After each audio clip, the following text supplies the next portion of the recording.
அஸ்ஸலாமு அலைக்கும் வரஹ்மத்துல்லாஹி தஆலா வபரகாத்துஹு. அல்லாஹ்வுடைய மிகப்பெரிய கிருபையினால் இந்த வருடம் ஹஜ்ஜுக்கு செல்லக்கூடிய ஹாஜிகளுக்கான பயிற்சி முகாம் இப்போது துவங்குகிறது. இதில் முதலாவதாக மாணவர் எஸ்எம்எஸ் ரிஸ்வான் இப்ராஹிம் அவர்கள் கிராத் ஓதி துவக்கி வைக்கிறார்கள்.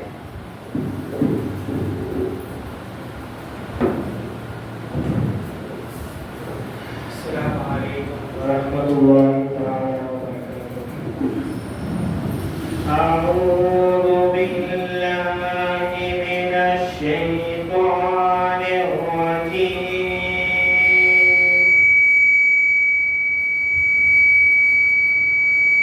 பிஸ்மில்லாஹிர் ரஹ்மானிர் ரஹீம்.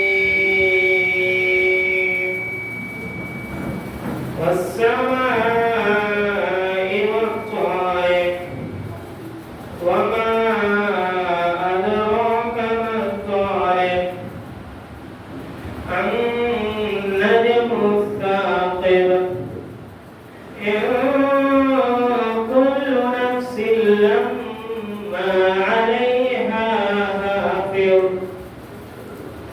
فلينظر الإنسان مما خلق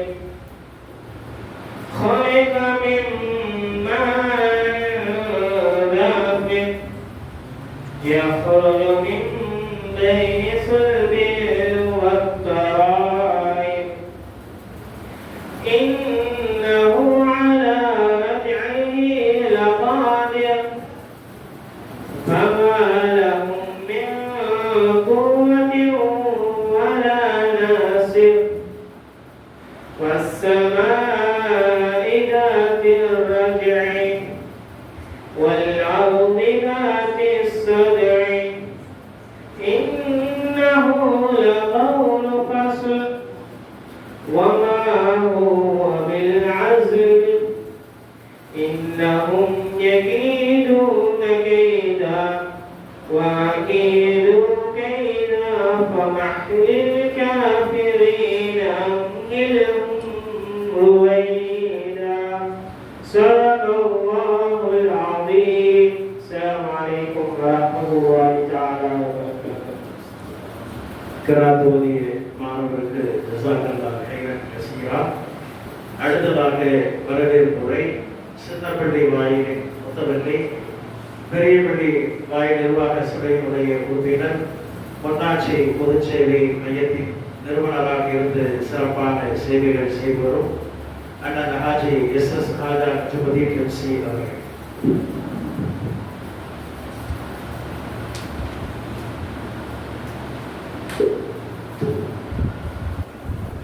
இங்கு வருகின்றிருக்கக்கூடிய அனைவரின் மீதும் ஏக இறைவனின் சாந்தியும் சமாதானமும் உண்டாவதாக துஆ செய்தவனாகவும் கடந்த 20 ஆண்டுகளாக நமது ஆயிஷா பள்ளி குர்ஆன் மதரசாவிலே ஹாஜிகளுக்கான பயிற்சி முகாமும் ஹாஜிகள் அவர்களது தங்களது கடமைகளை முழுமையாக பூர்த்தி செய்து பூர்த்திய பிறகு அவர்களுக்கு ஒரு சென்று வந்தவர்களுக்கு புகாரம் சூட்டும் வகையிலே கௌரவிக்கக்கூடிய வகையிலே அந்த ஒரு நிகழ்வினையும் கடந்த 20 ஆண்டுகளாக இந்த ஆயிஷா பள்ளி நிர்வாகம் தொடர்ந்து செய்து வருகின்றது. இந்த நிகழ்ச்சியினை நமது மறைந்தாலும் கூட நமது நெஞ்சமெல்லாம் நிறைந்திருக்கக்கூடிய மர்ஹூம் அல்ஹாஜ் கே.எம்.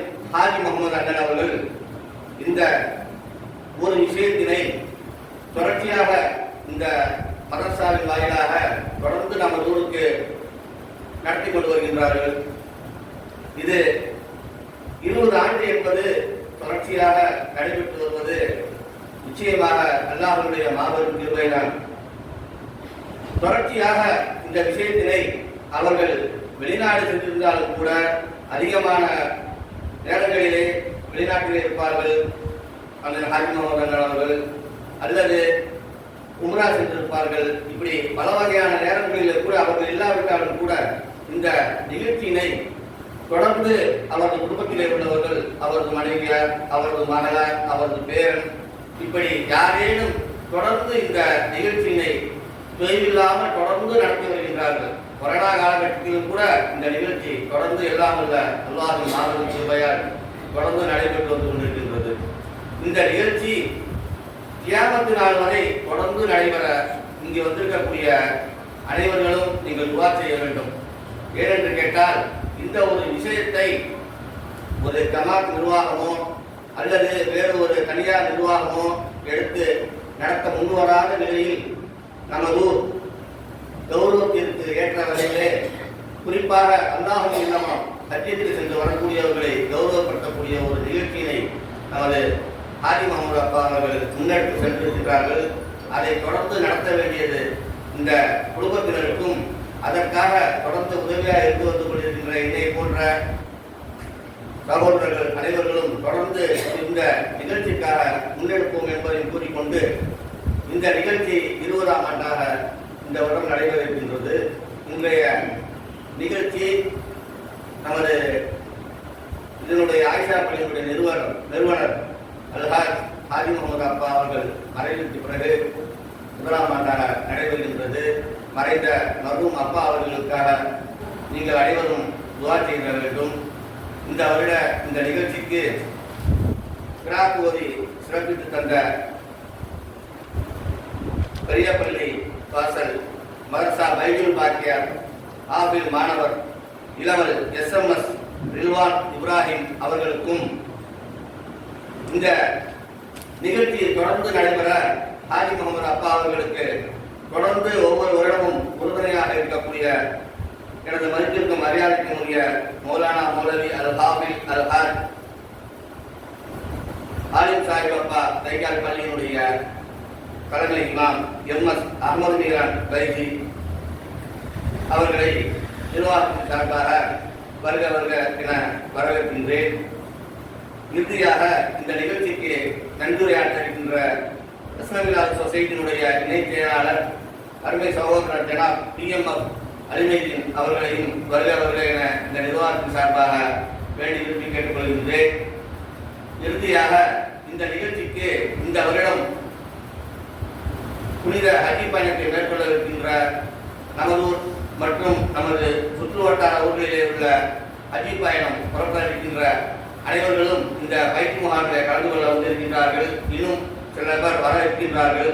அவர்கள் மட்டுமல்லாது அவர்களையும் இந்த வருடம் புனிதமிக்க ஹஜ் பயணத்தை மேற்கொள்ள இருக்கின்ற அனைத்து தாய்மார்களையும் வருக வருக வருக என அன்போடு வரவேற்று இந்த நிகழ்ச்சி தொடர்ந்து கியாமத் நாள் வரை தொடர்ந்து நடைபெற நீங்கள் இந்த மஜ்லிஸிலும் துஆ செய்ய வேண்டும்.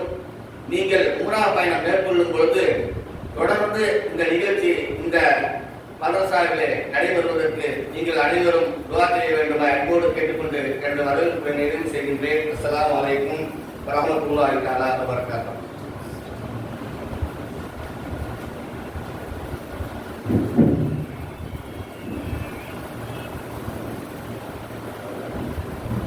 சிறப்பான ஒரு வரவேற்புரை தந்த கடைபுரிய அண்ணன் அவர்களுக்கு ஜஸாக்கல்லாஹு கைரன் கஸீரா.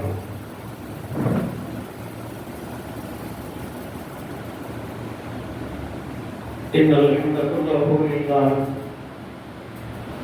வஸ்ஸலாத்து வஸ்ஸலாமு அலா ரசூலில்லாஹ். அஸ்ஸலாமு அலைக்கும் வரஹ்மத்துல்லாஹ் அய்யுஹல் ஹுஜ்ஜாஜு லில்லாஹ் வல் உம்மாரு லில்லாஹ். قال الله تعالى في القرآن العظيم والفرقان المجيد أعوذ بالله من الشيطان الرجيم بسم الله الرحمن الرحيم وأتموا الحج والعمرة لله. وقال نبينا محمد صلى الله عليه وسلم الحجاج والأمار وفد الله إلى آخره. صدق الله العظيم وصدق رسوله النبي الكريم. அளவற்ற அருளாளனும் நிகழற்ற அன்புடையுமாகிய எல்லாம் வல்ல அல்லாஹ்வின் திருநாமத்தால் அல்லாஹ்வின் நல்லருளும் அண்ணலும் பெருமானார் ஸல்லல்லாஹு அலைஹி வஸல்லம் அவருடைய நல்லாசிகளும் நல்லோர்கள் நாதாக்கள் மேன்மக்கள் வலிமார்களுடைய துவா பரக்கத்துகளும் இந்நேரம் போல் என்றென்றும் நம்மீது நின்று நிலவட்டுமாக. ஹஜ்ஜின் அடித்தளமாக விளங்கக்கூடிய தல்பியாவை பரக்கத்திற்காக முதலில் மும்முறை முடித்து கொண்டு இன்ஷா அல்லாஹ் அடுத்த செய்திக்கு நாம் செல்வோம். சொல்லுங்கள். லப்பைக் அல்லாஹும்ம லப்பைக் லப்பைக் லா ஷரீக லக லப்பைக் இன்னல் ஹம்த வன் நிஅமத லக வல் முல்க் லா ஷரீக லக லப்பைக் اللهم لبيك لبيك لا شريك لك لبيك إن الحمد والنعمة لك والملك لا شريك لك لبيك اللهم لبيك لبيك لا شريك لك لبيك إن الحمد والنعمة لك والملك لا شريك لك الحمد لله.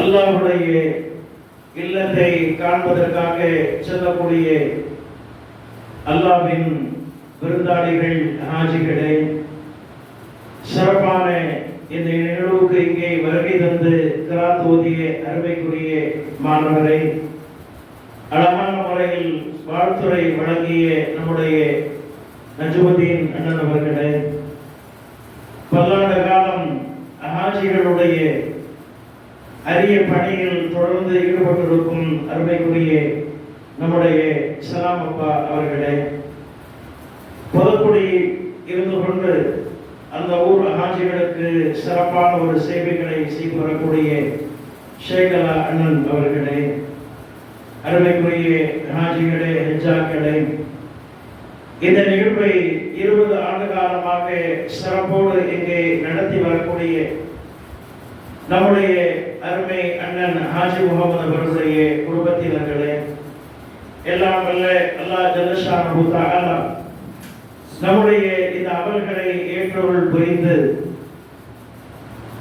நாம் அனைவருக்கும் மீண்டும் மீண்டும் ஹஜ் செய்யக்கூடிய பாக்கியத்தையும், இதுவரையிலும் யாருக்கு அந்த பாக்கியம் கிடைக்கவில்லையோ அவர்களுக்கும் பல்முறை ஹஜ் செய்யக்கூடிய அந்த பாக்கியத்தையும், இவ்வாண்டும் தொடர்ந்து அடுத்தடுத்த வருடங்களில் செல்லக்கூடிய ஹாஜிகளுக்கு அவருடைய ஹஜ்ஜை சலாமத்தான முறையில் சென்று வரக்கூடிய நல்ல வாய்ப்பையும் வல்ல ரஹ்மான் தந்தருவாராக.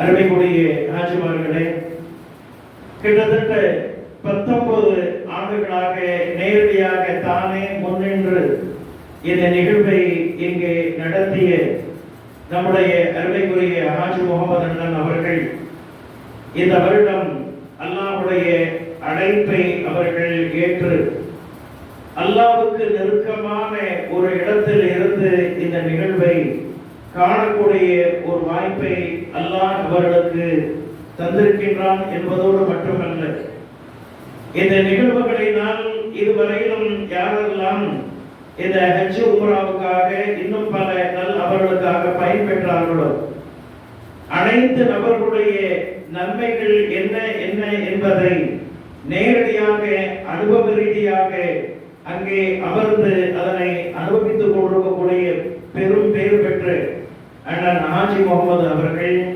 வல்ல ரஹ்மான் அவர்களுடைய மன்னரையை அல்லாஹ் சுவன பூங்காவாக ஆக்க வேண்டும் என்று கேட்டுக்கொண்டு இந்த நிகழ்ச்சிக்கு நாம் செல்வோம். அருமைக்குரிய ஹாஜிகளே, ஹஜ்ஜாக்களே, இனி அடுத்து வரக்கூடிய இந்த நிகழ்வு பயான் அல்ல, இது ஒரு பாடம். பயான் என்று சொன்னால் நமக்கெல்லாம் மறைப்பாக தெரியும். அதனால் அந்த மறைப்பு தெரியக்கூடாது என்பதற்காக பாடம் என்று சொல்கிறேன். இதை ஒரு பாட அறையாக நீங்கள் நினைத்துக் கொள்ளுங்கள்.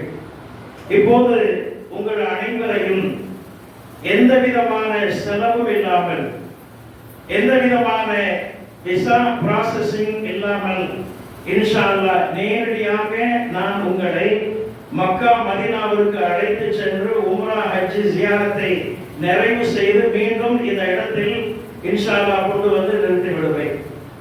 எனவே நாம் சொல்லக்கூடிய இடங்களுக்கு நேரடியாக செல்வதை போல நாம் கற்பனை செய்து கொள்ள வேண்டும். அல்லாஹ் இந்த நிகழ்வை அதன் மூலமாக புரியக்கூடிய ஒரு வாய்ப்பை நம் அனைவருக்கும் தந்தருவாராக. இடையில ஏதாவது உங்களுக்கு சந்தேகம் ஏற்பட்டால் அந்த ஸ்பாட்லயே நீங்க கேட்கலாம். ஏன்னா இது பயான் அல்ல, பயான் எல்லாம் முடிஞ்ச பிறகுதான் கேட்க முடியும். இது பாட அறை. அதனால நம்ம சொல்லிக்கிட்டே இருக்கும் போது இடையில உங்களுக்கு சந்தேகம் இருந்தால் இன்ஷா அல்லாஹ் அப்போதே நீங்கள் அதனை கேட்டு அதனை நிவர்த்தி செய்து கொள்ளலாம். சுருக்கமாக சொல்ல போனால் இந்த நிகழ்வு உங்களுக்கு முழுமையாக பயன் தர வேண்டும். இங்கே நாம் சொல்லக்கூடிய ஒவ்வொரு இடங்களை பற்றி சொல்கின்ற பொழுதும் அந்த இடத்தில் நேரடியாக நீங்கள் செல்கின்ற பொழுது இங்கே சொன்ன அந்த விஷயம் எல்லாம் உங்களுடைய கவனத்தில் இருந்து கொண்டு அதன் மூலமாக அல்லாஹ் உங்களுக்கு வழிகாட்ட வேண்டும் இன்ஷா அல்லாஹ். அன்புக்குரிய ஹாஜிமார்களே, ஹஜ் என்கின்ற வார்த்தையில் 3 எழுத்துக்கள் இடம்பெற்றிருக்கிறது. ஹே என்கின்ற ஒரு எழுத்து, இரண்டாவது ஜீம் என்கின்ற எழுத்து 2 முறை. ஹே ஜீம் என்கின்ற இந்த 2 எழுத்துக்கள் ஹஜ் என்கின்ற இந்த வார்த்தையில் இடம்பெற்றிருக்கிறது. ஹஜ்ஜினா என்ன அப்படின்னா நாடி செல்லுதல் என்று அதனுடைய பொருள். ஹஜ்ஜுக்கு போறேன் அப்படி நம்ம சொல்றோம் அப்படின்னா அல்லாஹ்வை நாடி செல்கிறேன் என்பது அதனுடைய பொருள். இப்ப ஹஜ் அப்படிங்கிற இந்த வார்த்தையில 2 எழுத்துக்கள் 3 முறை வந்ததாக நான் சொன்னேன். முதலில் ஹே, இரண்டாவது ஜீம். இந்த 2 எழுத்துக்கள் நமக்கு சொல்லக்கூடிய பாடம். அதனை முதலில் நம்முடைய கவனத்திலே வைத்துக் கொண்டோம் என்றால் இன்ஷா அல்லாஹ் என்ன ஒரு ஆர்வத்தில் நம்ம போறோமோ அதே ஆர்வத்தில் திரும்பி வரக்கூடிய ஒரு வாய்ப்பு நமக்கு கிடைக்கும். இப்ப பாருங்க, ஹே அப்படிங்கிற அந்த எழுத்து, ஹே அப்படிங்கிற எழுத்து அது எதனுடைய சுருக்கம் அப்படின்னா ஹெல்ம் அப்படிங்கிற அரபு வார்த்தையுடைய சுருக்கம். ஹெல்ம் என்றால் பொறுமை என்பது அதனுடைய பொருள். பெருந்தன்மை என்பது அதனுடைய பொருள். பெருந்தன்மைனா என்ன? யாராவது நம்மகிட்ட ஏடாகுடமா நடந்துக்கிட்டாங்க அப்படின்னா அதை பெருசா நம்ம எடுத்துக்கிறாங்க. பெருந்தன்மையா பொறுத்துக்கிட்டு சரி அப்படின்னு சிரிச்சுக்கிட்டு புன்முறுவலோட அப்படியே கடந்து போறதான் ஹெல்ம் அப்படிங்கிற அந்த வார்த்தையுடைய பொருள். இப்ப பாருங்க, ஏற்கனவே போயிட்டு வந்தவங்க நிறைய அனுபவிச்சிருப்பாங்க. இப்போ போகக்கூடியவங்க நீங்க அனுபவிக்க போறீங்க. அந்த இடங்கள்ல ஹஜ்ஜுடைய எல்லா இடங்களையும் நமக்கு முன்னாடியே விசா இல்லாம செலவு இல்லாம நம்ம கூட்டாளி ஒருத்தன் நம்மள அங்க உட்கார்ந்து எதிர்பார்த்துக்கிட்டு இருப்பான். இப்ப நம்ம கூட இருக்கிறோம். நம்ம ஹஜ்ஜுக்கு போகும்போது நமக்கு முன்னாடி அங்க உட்கார்ந்து நம்ம எதிர்பார்த்துக்கிட்டு இருப்பான். அவன்தான் ஷைத்தான். எந்த விதமான செலவும் இல்லாம நம்மள அங்க உட்கார்ந்து எதிர்பார்த்துக்கிட்டு இருப்பான். இப்போ கூட்டம் அதிகமாக இருக்கக்கூடிய இடங்கள்ல நிச்சயமாக ஏதாவது ஒரு ஏடாகுடங்கள் நடந்துதான் ஆகும். யாராவது கால விதிப்பாங்க அல்லது பிடிச்சி தள்ளுவாங்க. இது எல்லா இடத்துலையும் நடக்கக்கூடிய விஷயம்தான். நம்ம ஊர்ல அந்த மாதிரி ஏதாவது நம்ம அப்படி நடந்துக்கிட்டாங்கன்னா நம்ம பெருசா அதை ஒன்றும் பண்ணிக்கிறது இல்லை. ஆனா ஹஜ்ஜில் அந்த மாதிரி நடக்கும் பொழுது நமக்கு ரொம்ப கோபம் வரும். நீங்க நல்லா பாருங்க, ஊர்ல நடக்கும் பொழுது ஏதாவது கொஞ்சம் யாராவது அவரோட மிஸ்டேக் நடந்தா கூட பெருசா கோபம் வராது. ஹஜ்ஜி உம்ராவுல மக்காவுல மதீனாவுல நம்ம இருக்கும் பொழுது யாராவது ஒரு வார்த்தை சொல்லிட்டாங்கன்னா அதிகமா நமக்கு கோபம் வரும்.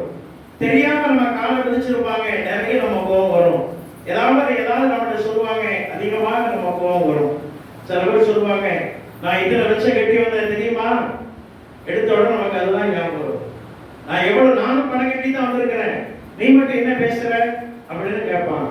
அப்ப நம்முடைய கோபத்தை தூண்டக்கூடிய விஷயங்கள் ஹஜ்ஜில மதீனாவுல நிறைய நடக்கும். நடப்பதற்கான சாத்தியக்கூறுகள் நிறைய இருக்குது. அதனால இப்பவே நான் சொல்றேன், ஹெல்ம் அப்படிங்கிறத நம்முடைய ஒரு தன்மையாக எடுத்துக்கொள்ள வேண்டும். பொறுமை, பெருந்தன்மை அப்படிங்கிறத நம்முடைய முதல் தன்மையாக நம்ம எடுத்துக்கிறோம். இப்ப நம்ம சில பேருக்கு கோபம் அதிகமாக வரும், சீக்கிரமா கோபம் வந்து சீக்கிரமா தனிக்கிறவங்களும் இருப்பாங்க, லேட்டா கோபமா வந்து லேட்டா தனியக்கூடியவங்க இருப்பாங்க. ரசூலுல்லாஹ் சொன்னார், ஒவ்வொருத்தருக்கும் கோபம் அப்படிங்கிற விஷயத்துல ஒரு சுபாவம் இருக்கும். யார் எப்படி ஊர்ல நம்ம இருந்துட்டு போகலாம், நம்ம போகக்கூடிய இடத்துல முழுமையான பெருந்தன்மை உடையவர்களாக நம்ம இருக்கணும். இதை முதல்ல நம்ம எல்லாரும் ஞாபகத்தில் வச்சுக்கிறோம். இரண்டாவது, ஜீம் அப்படிங்கிற அந்த இடம், அந்த எழுத்து இந்த ஹஜ்ஜில இருக்குதா இல்லையா, இது நமக்கு எதை சொல்லுது அப்படின்னா ஜமாலியத்.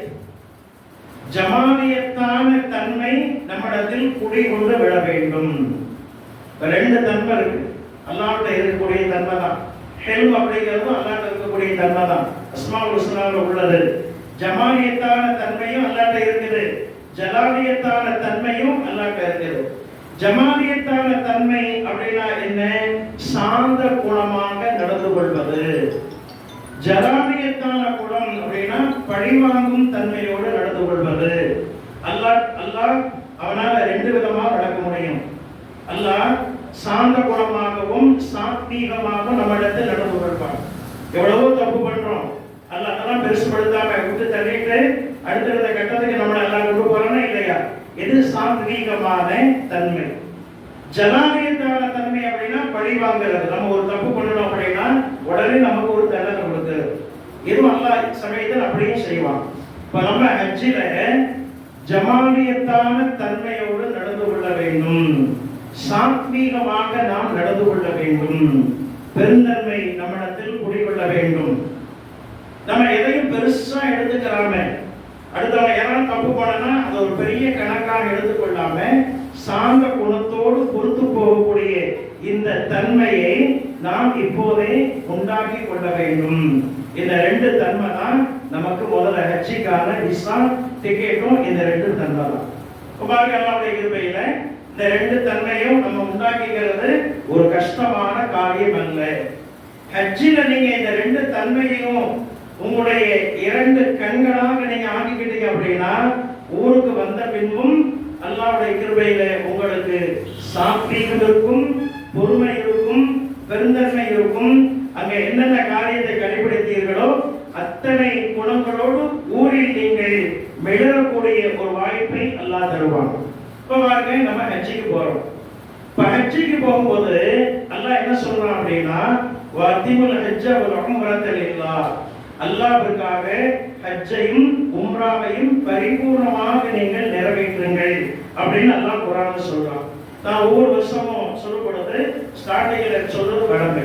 நீங்க ஹஜ்ஜுக்கு போங்க அப்படின்னு அல்லாஹ் சொல்லல, உம்ராவுக்கு போங்க அப்படின்னு அல்லாஹ் சொல்லல. அல்லாஹ் சொல்லக்கூடிய வார்த்தை விளையாட்டு அல்லாஹ்வுக்கு நிறைய பிடிக்கும். அல்லாஹ் குர்ஆன் முழுவதுமே வார்த்தை விளையாட்டுகள் தான். குர்ஆனையே அல்லாஹ் வார்த்தைகளால் விளையாடி கொண்டிருக்கிறான். ஒரு அர்த்தத்தை, ஒரு ஆயத்தை எடுத்தோம் அப்படின்னா ஆயிரக்கணக்கான அர்த்தங்களை நம்ம என்ன செய்யலாம், உள்ள பார்க்கலாம். இப்ப இந்த ஹஜ்ஜி சம்பந்தமா அல்லாஹ் சொல்லக்கூடிய இந்த விஷயத்தை பாருங்க. வஅத்திமுல் ஹஜ்ஜ வல் உம்ரத லில்லாஹ். ஹஜ்ஜிக்கு போங்கன்னு சொல்லல, உம்ராவுக்கு போங்கன்னு சொல்லல, ஹஜ்ஜையும் உம்ராவையும் பரிபூர்ணமாக நிறைவேற்றுங்கள் அப்படின்னு அல்லாஹ் சொல்றான். இப்ப பாருங்க, தொழுகிறோம், தொழுங்கன்னு அல்லாஹ் சொல்லல, அகீமுஸ் ஸலாத்தை, தொழுகையை நிறைவேற்றுங்கள், தொழுகையை நிலைநிறுத்துங்கள் அப்படின்னு அல்லாஹ் சொல்றான். தொழுங்கன்னு சொல்லல. தொழுங்கன்னு சொன்னா இன்னைக்கு தொழுதுட்டு அப்புறம் விட்டுட்டு அப்புறம் சாந்தியை நமக்கு சந்தர்ப்பம் கிடைக்கும் போது தொழுகிறது, அது அப்படி இல்லை. நிலைநிறுத்துங்கள் அப்படின்னா எந்தெந்த நேரத்திலெல்லாம் கடமையோ அத்தனை நேரங்களிலும் தொழுவதுதான் நிலைநிறுத்துறது. அப்ப இந்த இடத்துக்கு நம்ம வாங்க. இப்போ ஹஜ்ஜி உம்ராவை பரிபூர்ணமாக நிறைவேற்றுங்கள் அப்படின்னு அல்லாஹ் சொல்றான். ஒரு காரியத்தை செய்யறதுக்கும் அதை பரிபூர்ணமாக செய்யறதுக்கும் நிறைய வேறுபாடுகள் இருக்கிறது, நிறைய வித்தியாசங்கள் இருக்கிறது. இப்ப தாய்மார்கள் நிறைய வந்திருக்கிறீங்க, உங்களுக்கு பெரிய விளக்கம் எல்லாம் கொடுக்க வேண்டிய அவசியம் இல்லை, சாதாரணமான விஷயங்களை புரிந்து கொள்ளும். நீங்க நல்ல நிலைமையில இருக்கிறீங்க அப்படின்னா மகிழ்ச்சியா இருக்கிறீர்கள் அப்படின்னா, உங்க கணவன்மார்கள் மேல ரொம்ப ஹேப்பியா இருக்கீங்க அப்படின்னா அது சாப்பாட்டுல தெரியும். நீங்க கோபமா இருக்கிறீங்க அப்படின்னா அதுவும் சாப்பாட்டுல தெரியும். உண்டா இல்லையா? நம்ம ஆம்பளைங்க நிறைய நம்ம அனுபவிச்சிருக்கோம். அப்போ இதுதான் வித்தியாசம். ஒரு காரியத்தை செய்வதற்கும் அந்த காரியத்தை நல்ல முறையில் செய்வதற்கும் இருக்கக்கூடிய வித்தியாசம் இப்படித்தான். ஆர்வத்தோடு ஒன்றை செய்கிறோம் என்றால் நிச்சயமாக அதை பரிபூர்ணமாக செய்ய முடியும். சும்மா வேண்டாம் இருப்பா, கடமைக்காக சடங்குக்காக செய்யறோம் அப்படின்னா அது பரிபூர்ணம் அல்ல. அதான் 10:11. அப்ப நாம் செய்யக்கூடிய ஹஜ்ஜி பரிபூர்ணமாக நிறைவேற்றப்பட வேண்டும். அதுதான் அல்லாஹ் எதிர்பார்க்கிறான். ஹஜ்ஜி செய்யறது அல்லாஹ் எதிர்பார்க்கல, ஹஜ்ஜை பரிபூர்ணமாக செய்யணும் அப்படிங்கறத அல்லாஹ் எதிர்பார்க்கிறான். நம்ம 4 லட்சம் 5 லட்சம் 6 லட்சம் 10 லட்சம் வரைக்கும் செலவு பண்ணிட்டு நம்ம ஹஜ்ஜிக்கு போறோமா இல்லையா? கிட்டத்தட்ட 1 மாத காலம் 1.5 மாத காலம் அதுக்காக நம்ம டயத்தை ஒதுக்குறோமா இல்லையா? அப்போ அந்த ஹஜ்ஜி பரிபூர்ணமாக நிறைவேற்றப்பட்டால் தான் செலவு செய்த அந்த செலவுகள் அர்த்தமுடையதாக இருக்கும். அதற்காக நாம் ஒதுக்கிற நேரமும் அர்த்தமுடையதாக இருக்கும். இல்லை என்றால் அல்லாஹ் நம்மை காப்பாற்ற வேண்டும். வெறும் சடங்குக்காக செய்த காரியமாக ஆகிவிடும். சடங்குக்காக செய்கிறோம் அப்படின்னா கடமை மட்டும்தான் நிறைவேறும், நிறைய நன்மைகளை எதிர்பார்க்க முடியாது. அப்ப ஹஜ்ஜை எப்படி பரிபூர்ணமாக நிறைவேற்றுறது அப்படிங்கிறத சொல்றதுக்கு தான் இந்த மீட்டிங். இப்ப பாருங்க, அல்லாஹ்வுடைய கிருபையில நம்ம ஹஜ்ஜுக்கு போறோம் அப்படின்னு தான் சொல்றோம். ஆனா இந்த பயணத்தில் 3 விதமான காரியங்களை நாம செய்கிறோம். சொல்றது ஹஜ்ஜி, ஆனா நம்ம செய்ய போறது உம்ராவை செய்ய போறோம். முதல்ல உம்ரா, இரண்டாவது ஹஜ்ஜி, மூன்றாவது ஜியாரத். ஒரே பயணத்தில் இந்த 3 காரியத்தை நம்ம செய்யறோம். இந்த 3 காரியத்துல ஹஜ்ஜி தான் பிரதானமான காரியம், பெரிய காரியம். அதனாலதான் அதை மட்டும் நம்ம சொல்றோம். இப்போ பாருங்க, அல்லாஹ்வுடைய கிருபையில நம்ம இப்போ ஹஜ்ஜை அப்படியே விட்டுருவோம், ஜியாரத்தை அப்படியே விட்டுருவோம். போன உடனே நாம செய்ய போறிய காரியம் உம்ரா அப்படிங்கிற காரியம் தான். அப்போ முதல் ஸ்டெப்பா உம்ரா அப்படின்னா என்ன அப்படிங்கறத தெளிவா தெரிஞ்சுக்கிட்டு அதுக்கு பின்னாடி இன்ஷா அல்லாஹ் நம்ம ஹஜ்ஜுக்கு போவோம், ஜியாரத்துக்கு போவோம். இப்போ உம்ரா, இப்போ முதல்ல உம்ரா நம்ம செய்ய போறோம். இப்போ இந்த காலகட்டத்தில் ஹஜ்ஜிக்கு முன்னாடி நாம் செய்ய வேண்டிய காரியங்கள் சில காரியம் இருக்கு. பயணத்தின் பொழுது கடைபிடிக்க வேண்டிய காரியங்கள் சில காரியங்கள் இருக்கு. அந்த புனிதமிக்க இடங்களில் நடந்து கொள்ள வேண்டிய நடைமுறைகள் சிலது இருக்கு. எல்லாத்தையும் முடிச்சுட்டு ஊருக்கு வந்த பின்னாடி செய்யக்கூடிய காரியங்கள் சில காரியங்கள் இருக்கு. 4 பார்ட். முதல் பார்ட்டில் நம்ம இருக்கிறோம். ஹஜ்ஜிக்கு பயணம் போறதுக்கு முன்னாடி செய்யக்கூடிய சில காரியங்கள், அது என்னென்ன காரியங்கள் அப்படின்னு மேலோட்டமா நம்ம பார்த்துக்கிறோம்.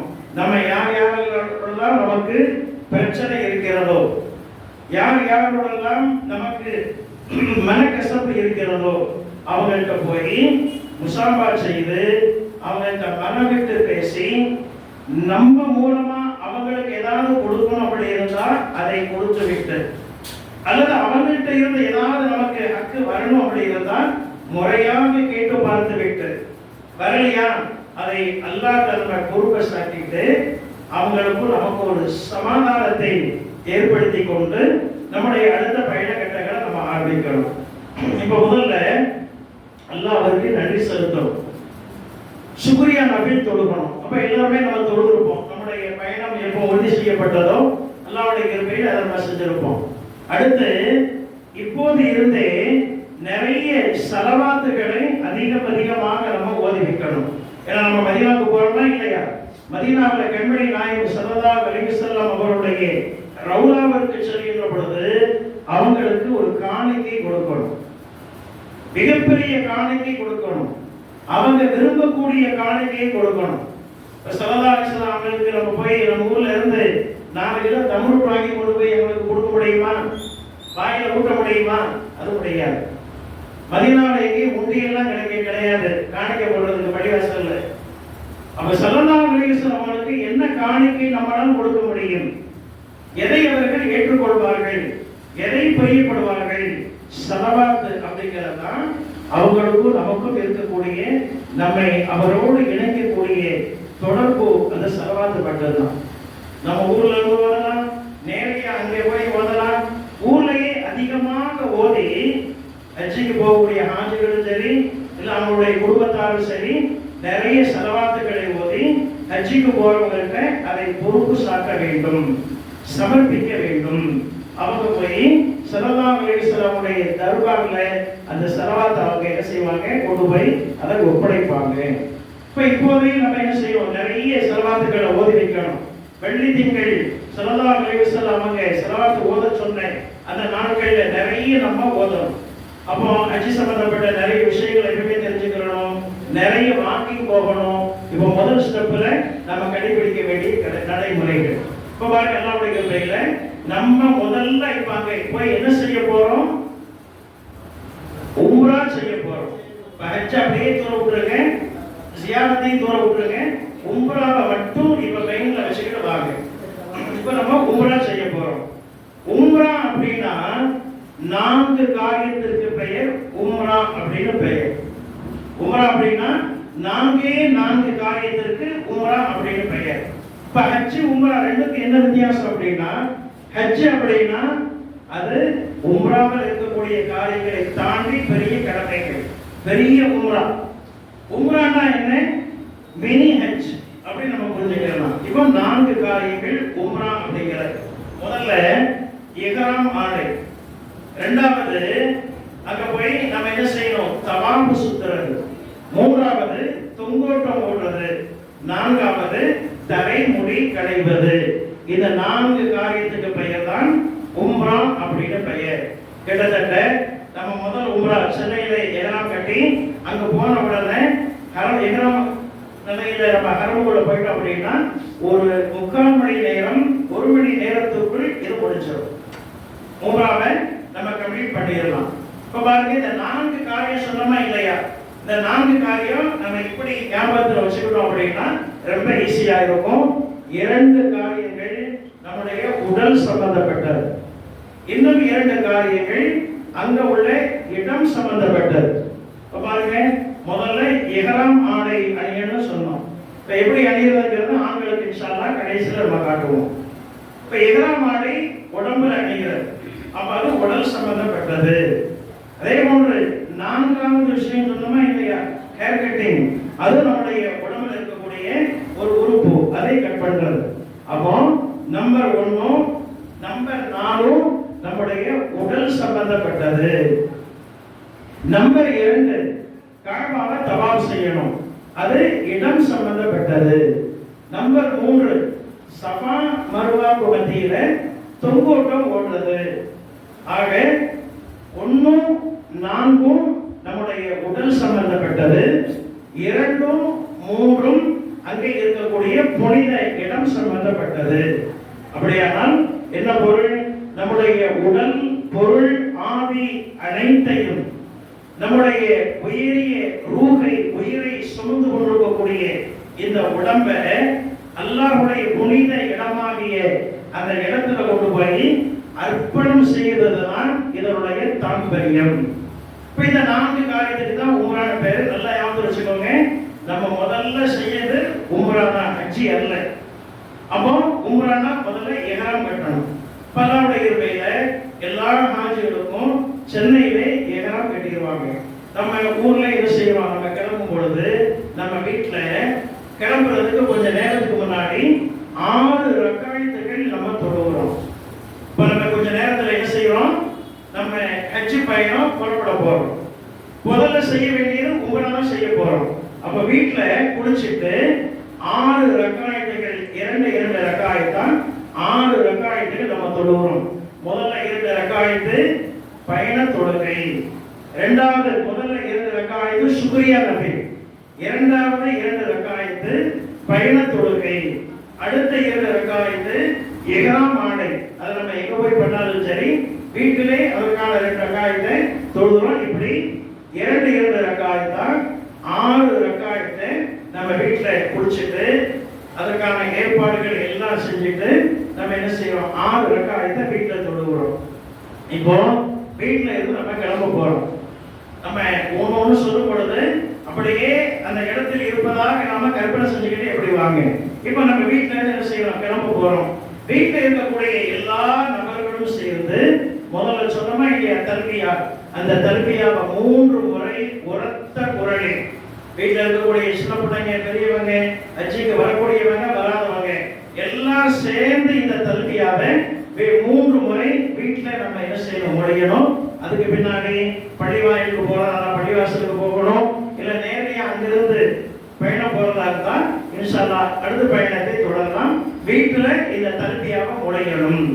ஸல்லல்லாஹு அலைஹி வஸல்லம் சொல்வாங்க, எந்த ஒரு ஹஜ்ஜி உம்ரா செய்யக்கூடியவர் அந்த தல்பியாவை முடிவாரோ அவருக்கு மேல இருக்கக்கூடிய 7 வானங்களில் இருக்கக்கூடிய எல்லா பொருட்களும் அவரோடு சேர்ந்த இந்த தல்பியாவை முடையுது.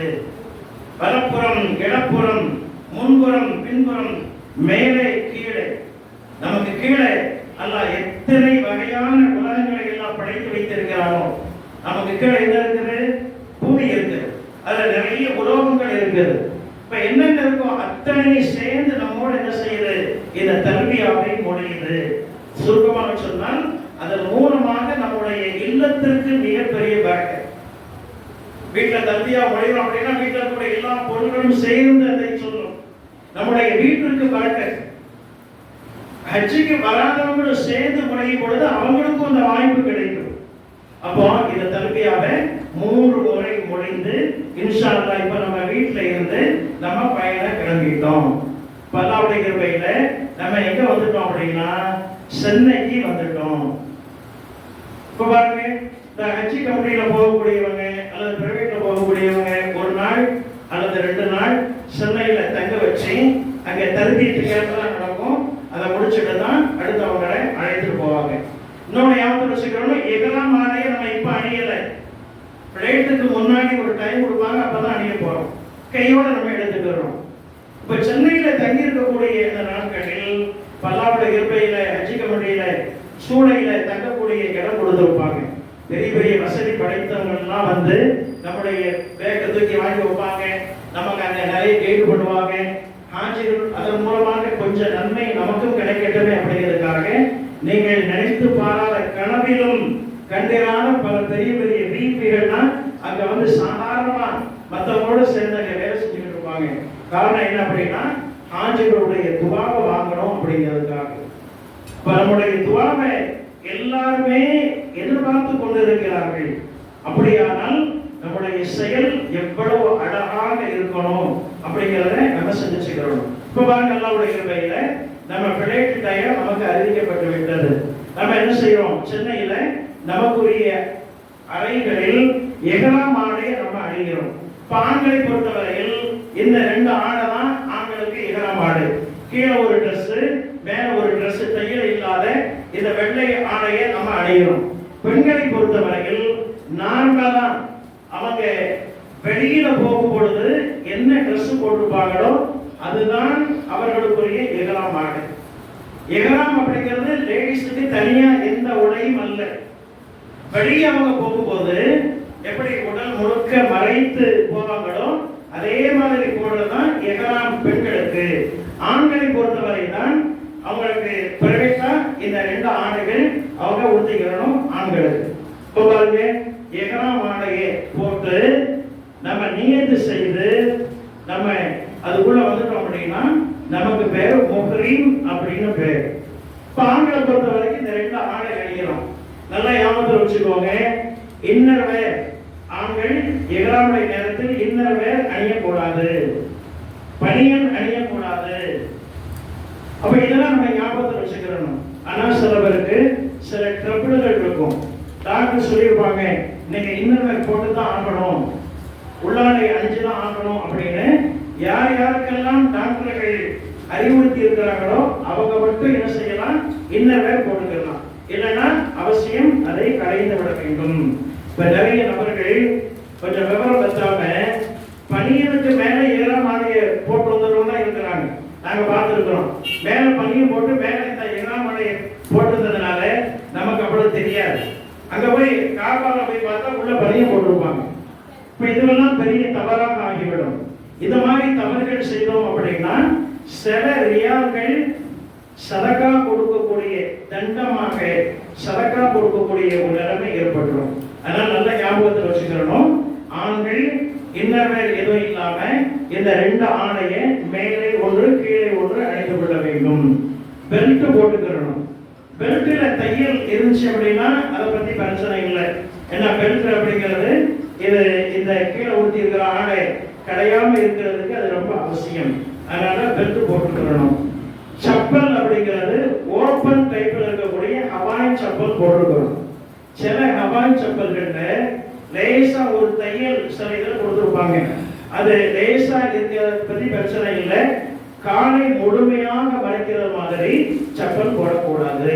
இப்ப இதெல்லாம் நம்ம ஞாபகத்தில் வச்சிருக்கணும். இப்ப பாருங்க, அல்லாஹ்வுடைய கிருபையில நம்மள தங்கக்கூடிய அறைகளில் இருந்து ஏர்போர்ட்டுக்கு கூட்டிட்டு வந்துட்டாங்க.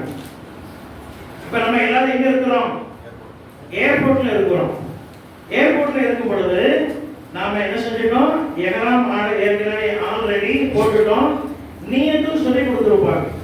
எஹ்ராம் ஆடையை போட்டதுனால மட்டும் நம்ம உள்ள வந்துட்டோம் அப்படின்னு இல்லை, நியத்தும் சொல்லணும். இப்போ மேக்சிமம் நியத்தும் இப்போ நாங்கள் நம்ம இருக்கக்கூடிய இடத்துல சொல்லி கொடுத்துருப்பாங்க. விமானத்திலும் நமக்கு சொல்லி தருவாங்க. குறிப்பிட்ட ஒரு இடத்துல வரும்பொழுது தான் அதுக்குரிய பாயிண்ட் வருது. ஆனால் அந்த நேரத்தில் நம்ம விமானத்தில் தூங்கிடணும் அப்படின்னா நியத்து சொல்ல முடியாத நிலைமை ஏற்படும். அப்படிங்கிறதுனால முன்கூட்டியே நம்ம இருக்கக்கூடிய அந்த அறைகளில் ஆடிட்டோரியத்தில் அங்கேயே நமக்கு நியத்து சொல்லி கொடுத்துருவாங்க. அப்போ எதிரான ட்ரெஸ்ஸை போட்டு இப்போ நம்ம என்ன செஞ்சுட்டோம்? நியத்தையும் வச்சுட்டோம். அப்ப இப்போ நமக்கு என்ன பேர் அப்படின்னா முஹ்ரிம் அப்படின்னு பேர். புனித பயணி அப்படிங்கிற பேர் இப்ப நமக்கு வந்துருச்சு. வெறுமனே நம்ம எந்த ஊருக்கு போனாலும் பயணின்னு பேர் முசாஃபிர் அரபியில. இப்போ நமக்கு புனித பயணி அப்படிங்கிற ஒரு பேரை எல்லாம் நமக்கு கொடுத்திருக்கிறோம். புனித பயணி அப்படிங்கிறதுனால புனிதமான சில விஷயங்களை நம்ம பேணக்கூடிய ஒரு கட்டாயத்துக்கு நம்ம வந்துட்டோம். நல்லா ஞாபகத்தில் வச்சுக்கோங்க. எப்போ புனித பயணி அப்படிங்கிற அந்த நிலைமைக்கு நம்ம வந்துட்டோமோ, நம்ம அதுக்கு முன்னாடி சில விஷயங்கள் நமக்கு ஹலாலாக இருந்திருக்கலாம், இப்போது ஹராம் ஆகிவிடும். நல்லா ஞாபகத்தில் வச்சுக்கோங்க. ஆண்களாக இருந்தாலும் சரி, பெண் ஹாஜிகளாக இருந்தாலும் சரி, எஹ்ராம் அணிந்து நியத்து வைக்கிறதுக்கு முன்னாடி சில காரியங்கள் ஹலாலாக இருந்திருக்கும். ஆனால் இப்ப எஹ்ராம் அணிஞ்சு நியத்து வச்ச பின்னாடி அதுல நிறைய காரியங்கள் ஹராம் ஆகிவிடும். நல்லா ஞாபகத்தில் வச்சுக்கோங்க. உதாரணத்திற்கு அத்தர் போடுறது ஆண்களை பொறுத்தவரையில் சுன்னத், ஹலால் மட்டுமல்ல சுன்னத்தான காரியம். ஆனா எஹ்ராம் அணிந்து நியத்து வச்சுக்கோம் அப்படின்னா அத்தர் போடுறது ஹராம். நல்லா ஞாபகத்தில் வச்சுக்கோங்க. அதே மாதிரி தலைமுடி இறக்கிறது அது சாதாரணமாக ஒரு சுன்னத். ஆனா எஹ்ராம் அணிந்து நியத்து வச்சுக்கோம் அப்படின்னா ஒரு முடி கூட உதிரக்கூடாது. உதிரக்கூடிய காரணத்தை நம்ம உண்டாக்க கூடாது. முடி எப்படியே விழுகிறது, அந்த மாதிரி காரியத்தில் என்ன செய்யக்கூடாது, ஈடுபடக்கூடாது. அதுக்கு பின்னாடி முடி கத்தரி வச்சு தாடியை சைஸ் பண்றது அல்லது ரேசர் வச்சு எடுக்கிறது இதெல்லாம் ஹராம் ஆகிவிடும். அதுக்கு முன்னாடி இது கூடும். அதே மாதிரி எஹ்ராம் ஆடை அணிந்து நியத்து வைக்கிறதுக்கு முன்னாடி குடும்பத்தில் ஈடுபடுறது தாம்பத்தியம் நமக்கு ஹலாலா இருந்துச்சு, இப்போ அது ஹராம் ஆகிவிடும். பெண்களை பொறுத்தவரையில் தலையில பூ வைக்கிறது அதுவும் ஹராம் ஆகிவிடும். சிலவர் ஏர்போர்ட்ல வந்து என்ன செய்வாங்க அப்படின்னா சம்பந்திகள் ஹஜ்ஜுக்கு போறாங்கன்னு சொல்லிட்டு மாலை போடுவாங்க. நம்ம ஞாபகத்தில் வச்சுக்கிறோம். நம்ம நியத்து வைக்கலைன்னா அந்த மாலையை நம்ம ஏத்துக்கலாம். ஆனா எஹ்ராம் அணிந்து நம்ம நியத்து வச்சுட்டோம் அப்படின்னா மாலை யாராவது போட்டாங்கன்னா நம்ம ஏத்துக்க கூடாது. மேல அத்தர் தைக்க கூடாது, தலையில நம்ம என்ன தைக்க கூடாது. அப்போ இத மாதிரி சில விஷயங்கள் இருக்கு. உங்களுக்கு வந்து எல்லா வீட்டையும் சொல்லி கொடுத்துருப்பாங்க எஹ்ராம் அணிஞ்ச பின்னாடி எதை எதெல்லாம் தெரிஞ்சுக்கணும் அப்படின்ட்டு. அப்ப அதெல்லாம் உங்களுக்கு ஞாபகத்தில் வரும். புக்கு நிறைய கொடுப்பாங்க, எங்கே கொடுக்குறாங்க, அதுல நிறைய குறிப்புகள் இருக்கு. நீங்க தெரிஞ்சுக்கோங்க இன்ஷா அல்லாஹ். ஆண்கள் தலையை மறைக்க கூடாது. தொப்பி போடுறது சுன்னத்து. எஹ்ராம் அணிந்து நியத்து வச்ச பின்னாடி தொப்பி போடுறது ஹராம் ஆகிவிடும். இப்ப தொப்பி போடக்கூடாது, தலை ஓப்பனா இருக்கும். பெண்களை பொறுத்தவரையில் முகம் ஓப்பனா இருக்கணும். அப்படி மூடித்தான் இருக்கணும் அப்படின்னா அதுக்குன்னு ஒரு தொப்பி இருக்குது, இந்த போலீஸ் தொப்பி மாதிரி. அதை போட்டுக்கிட்டு மேலே நோஸ் பீஸ் அப்படியே தொங்க விட்டுடலாம், அப்படி பண்ணிக்கலாம். இப்போ இதெல்லாம் நம்ம என்ன செய்யணும், ஞாபகத்தில் வச்சுக்கணும். இப்போ அல்லாஹ்வுடைய கிருபையில விமான நிலையத்தில் விமானத்தில் ஏறுவதற்காக நாம் காத்திருக்கின்றோம். இப்போ இங்கே நிறைய நேரம் நமக்கு இருக்கும், 1 மணி நேரம் அங்கே வெயிட்டிங் பண்ற மாதிரி இருக்கும். இப்போ நிறைய நேரம் நமக்கு இருந்தாலே எல்லாத்தையும் கூடி வச்சுக்கிட்டு ஏதாவது ஒரு பேசணும் போல நம்ம தோன்றும். ஊரை விட்டுட்டு இப்போ வந்திருக்கிறோம், நம்ம ஏர்போர்ட்ல இருக்கிறோம், ஊர் ஞாபகம் இருக்கும். அப்போ நம்ம பக்கத்து ஊருக்காரங்க, மேல ஊருக்காரங்க, நம்ம தெருக்காரங்க, நம்ம ஊருக்காரங்களாம் இருப்பாங்க. அப்போ ஊரை பத்தி ஞாபகத்தில் அங்கே ஏதாவது பேசுற மாதிரி நமக்கு எண்ணங்கள் வரும். நல்லா ஞாபகத்தில் வச்சுக்கோங்க. எந்தெந்த நேரங்களில் எல்லாம் உங்களுக்கு நேரம் கிடைக்கிறதோ தல்பியாவை அதிகமாக ஓத வேண்டும், நிறைய திக்ர்களை செய்ய வேண்டும், நிறைய துஆக்களை ஓத வேண்டும். பயணம் போகக்கூடிய நபர்களுடைய துஆக்களை அல்லாஹ் ஏற்றுக்கொள்கிறான் அப்படிங்கிறது ஹதீஸ். இப்ப நிறைய துஆக்களை நம்ம நிறைய நபர்கள் நம்ம சொல்லிட்டு இருப்பாங்க, எங்களுக்காக இதை நீங்க துஆ கேளுங்கன்னு சொல்லியிருப்பாங்க. எல்லாத்தையும் ஞாபகத்தில் வச்சுட்டு ஒவ்வொருவருக்காக நம்ம என்ன செய்யணும், துஆ செய்யணும், திக்ர்களை ஓதணும், குர்ஆனை ஓதலாம். தவறான பேச்சுக்கள், தேவையில்லாத பேச்சுக்களை விட்டும் நாம முற்றிலுமாக தவிர்த்து கொள்ள வேண்டும். ஒவ்வொருத்தரும் செல்ஃபா நம்மளே கொஞ்சம் உஷாரா இருந்தாலே போதும். ஒட்டுமொத்தமா எல்லாத்துக்கும் என்ன சொல்ல வேண்டிய அவசியம் இல்லை. இப்ப சில பேர் இயல்பு ஏதாவது நம்ம அவங்க சந்திச்சோம் அப்படின்னா எதையாவது தேவையில்லாத ஒரு பேச்சை கொடுப்பாங்க, அது அப்படியே வளர்ந்துட்டு போகும். இப்ப நம்முடைய உள்ளத்தில் ஆழமாக ஒரு எண்ணத்தை வைத்துக் கொள்ள வேண்டும். ஏதாவது நம்மகிட்ட வந்து யாராவது பேச்சு கொடுக்குறாங்க, அது இபாதத்து அல்லாத பேச்சா இருக்குது அப்படின்னா, மார்க்க சம்பந்தப்பட்ட பேச்சா இருந்தால் பிரச்சனை இல்லை, பேசலாம். மார்க்கத்தை பற்றி பேசுவது நன்மைதான். தேவையில்லாத பேச்சு கொடுக்குறாங்க அப்படின்னா உடனே முறிச்சிட முடியாது, அவங்க மனசு வருத்தப்படுத்துவாங்க.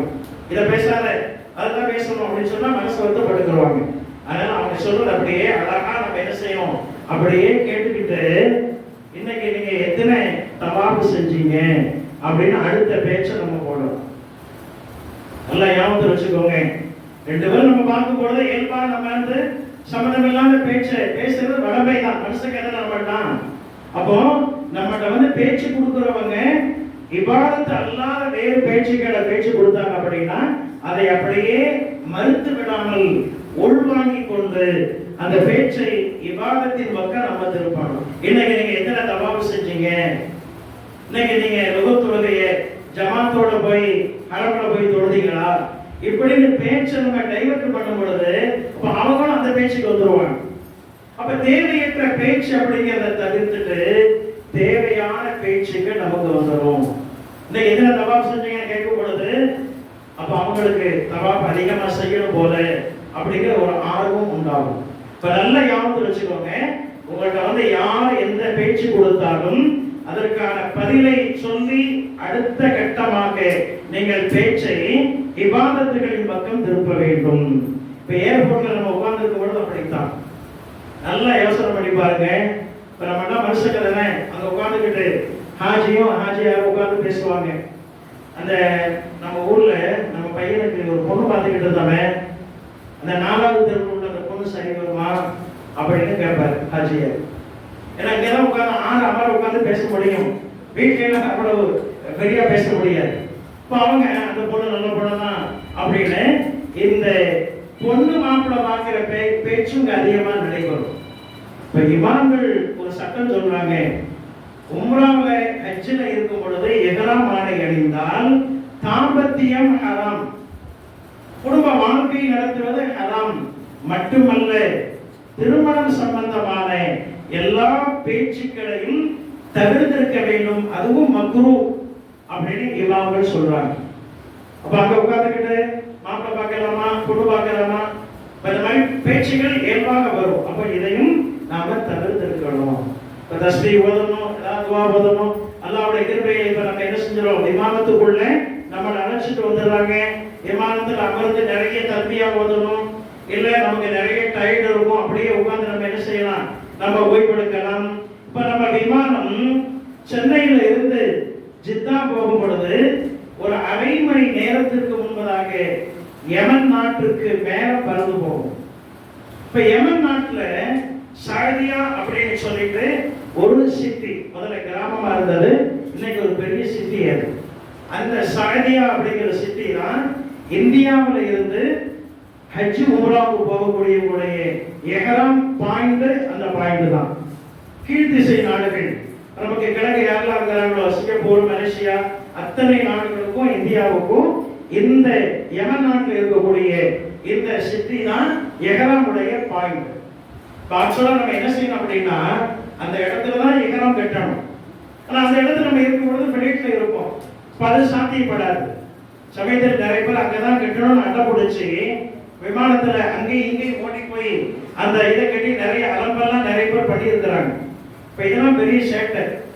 விமானத்துல எல்லாருமே அங்கங்க ஓடி பிடிச்சி விளையாண்டு எஹராம் கட்டுறதுக்கு போனா என்ன ஆகும்? பெரிய ஆபத்தான நிலைமை ஏற்பட்டுரும்.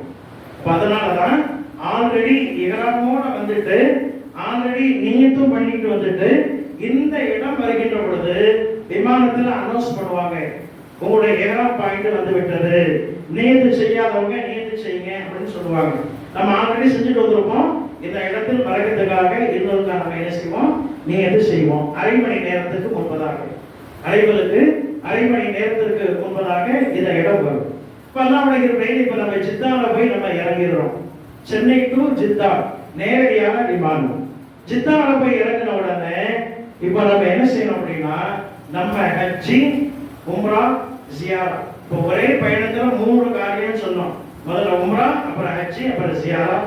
இந்த 3 காரியத்துல எந்தெந்த இடங்கள்ல போய் நம்ம நிக்கிறோமோ அந்த இடத்துடைய சிறப்பை நம்ம விளங்கிக்கிறோம்.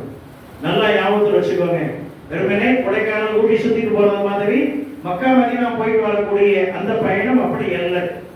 எந்த ஒரு இடத்துல கொண்டு போய் நம்மளை நிறுத்தி இருக்கிறாங்களோ அந்த இடம் என்ன இடம், அந்த இடத்துடைய சிறப்பு என்ன, வரலாற்று பின்னணி என்ன, எல்லாத்தையும் நம்ம நல்லா தெரிஞ்சுக்கிட்டு தான் போகணும்.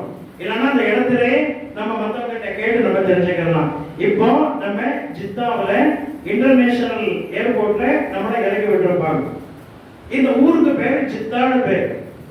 ஏன் ஜித்தான்னு பேர் வந்துச்சு அப்படின்னா, ஜித்தா அப்படின்னு சொன்னா பாட்டி அப்படின்னு அதனுடைய அர்த்தம். கிராண்ட் மதர், நம்ம எல்லாத்துடைய கிராண்ட் மதர் ஹவ்வா அலைஹிஸ்ஸலாம் அவங்க. அப்போ அவங்க வாழ்ந்த ஊர் இந்த ஊர். இப்ப நம்ம இறங்கி இருக்கிறோமா இல்லையா, ஜித்தா ஏர்போர்ட். இந்த ஊர் ஹவ்வா அலைஹிஸ்ஸலாம் அவங்க வாழ்ந்த ஊர். அவங்க அடக்கம் செய்யப்பட்ட ஊர். இங்கதான் அடக்கம் செய்யப்பட்டிருக்கிறாங்க. அவங்களுடைய கபருக்கு சில நேரத்துல அலோட் பண்ணுவாங்க, சில நேரத்துல அனுமதிக்க மாட்டாங்க. நாங்க ஒரு 4-5 குரூப் அங்க போய் சேர போயிட்டு வந்திருக்கிறோம். சமயத்துல அலோட் பண்றது இல்லை. இப்போ உங்களுக்கு இந்த வாய்ப்பு கிடைச்சா இன்ஷா அல்லாஹ் நீங்க போயிட்டு வாங்க. அப்ப ஹவ்வா அலைஹிஸ்ஸலாம் அவங்க பல வருடங்கள் வாழ்ந்த ஊராக அது இருந்ததினால், அவங்க அடக்கம் செய்யப்பட்ட ஊராக அது இருப்பதினால் அந்த ஊருக்கு பேரு பாட்டி அப்படின்னு அரபியில பேர் வச்சுட்டாங்க. அதான் ஜித்தா அப்படின்னு பேர். ஆதம் அலைஹிஸ்ஸலாமுடைய கபரு காபாவுல இன்னைக்கு மக்கா காபாவுக்கு கீழே அடக்கப்பட்டிருக்கு அப்படின்னு ஒரு வரலாற்று குறிப்பு உண்டு. ஹவ்வா அலைஹிஸ்ஸலாம் அவங்களுடைய அடக்கஸ்தலம் ஜித்தாவில் தான் இருக்குது அப்படிங்கிற ஊர்ஜினம் செய்யப்பட்ட தகவல். அப்ப அவங்களுடைய பெயராக அவங்களுடைய ஊராக இருப்பதினால் அந்த ஊருக்கு ஜித்தா அப்படின்னு பெயர் வச்சிருக்கிறாங்க. தாய்மார்கள் அவசியம் இதை கவனத்தில் வச்சுக்கிறோம். எவ்வளவு பெரிய வரலாற்றில் மிகப்பெரிய தியாகங்களை செய்தவர்கள் ஹவ்வா அலைஹிஸ்ஸலாம் அவங்க.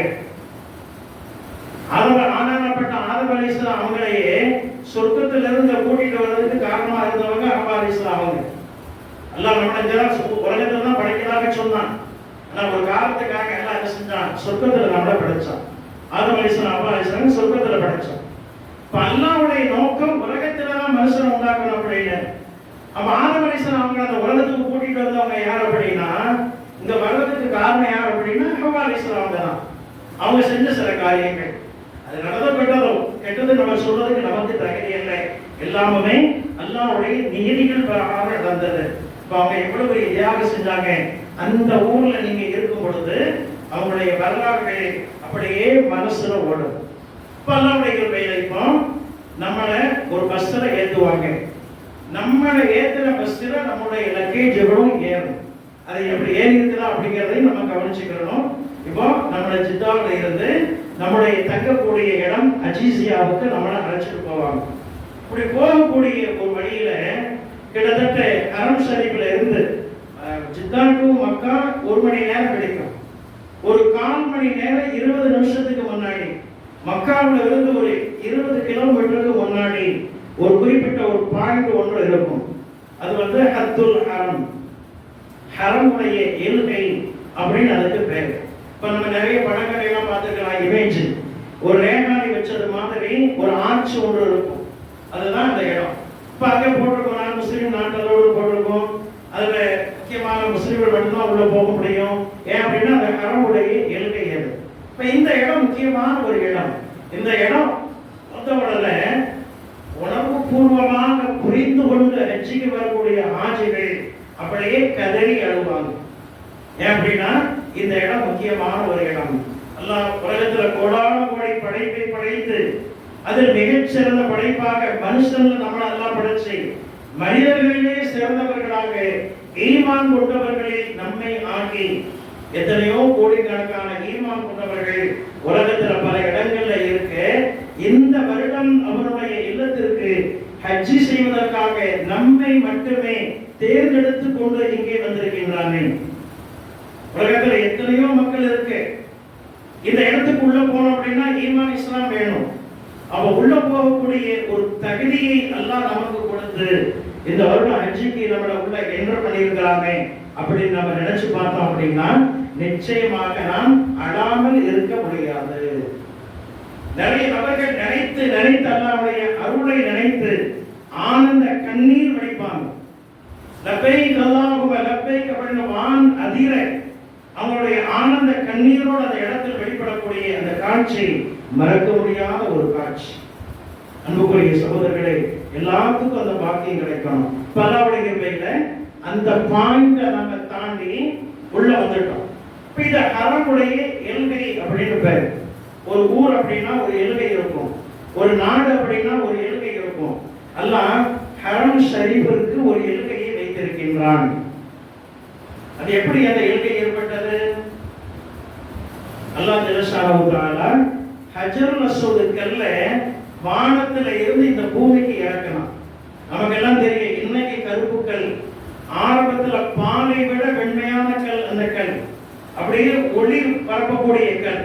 அந்த கல்லை சொர்க்கத்துல இருந்து அல்லாஹ் இந்த உலகத்திற்கு இறக்கி வைக்கின்ற பொழுது எந்த இடம் வரையிலும் வெளிச்சமாக இருந்ததோ அந்த இடத்திற்கு ஹரமுடைய எல்கை அப்படின்னு பேரு. நீங்க மக்காவுல அங்கங்க போகப்படுது, அந்த ஆட்சிகள் அங்கங்க வச்சிருப்பாங்க.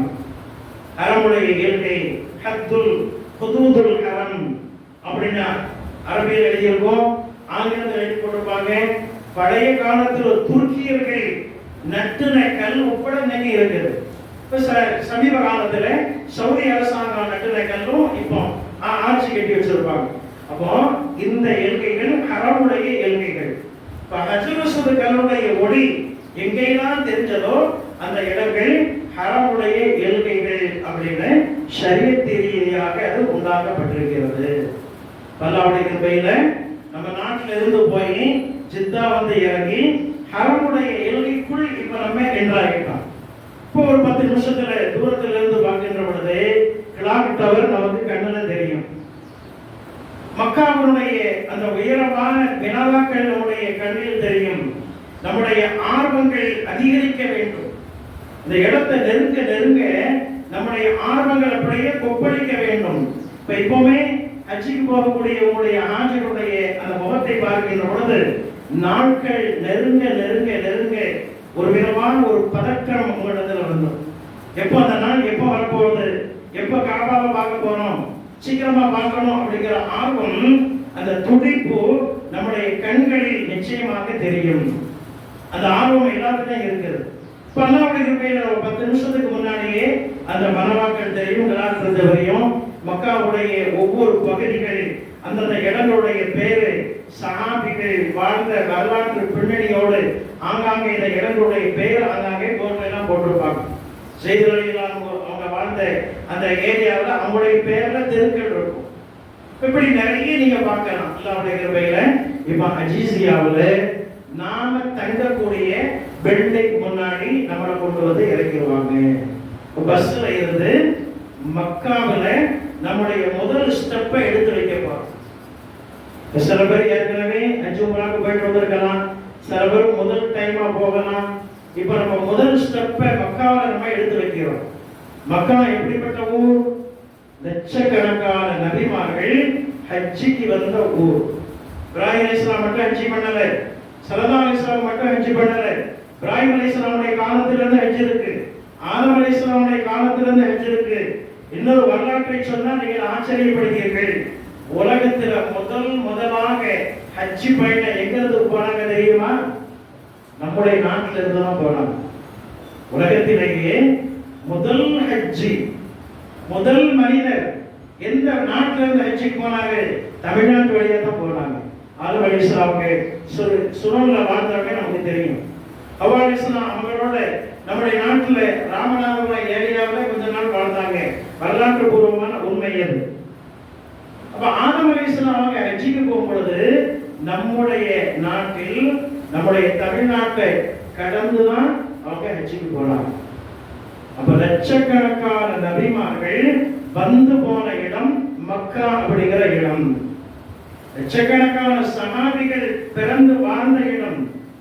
ஸல்லல்லாஹு அலைஹி வஸல்லம் மனைவிமார்கள் சஹாபிய பெண்கள் பிறந்து வாழ்ந்த இடம் மக்கா.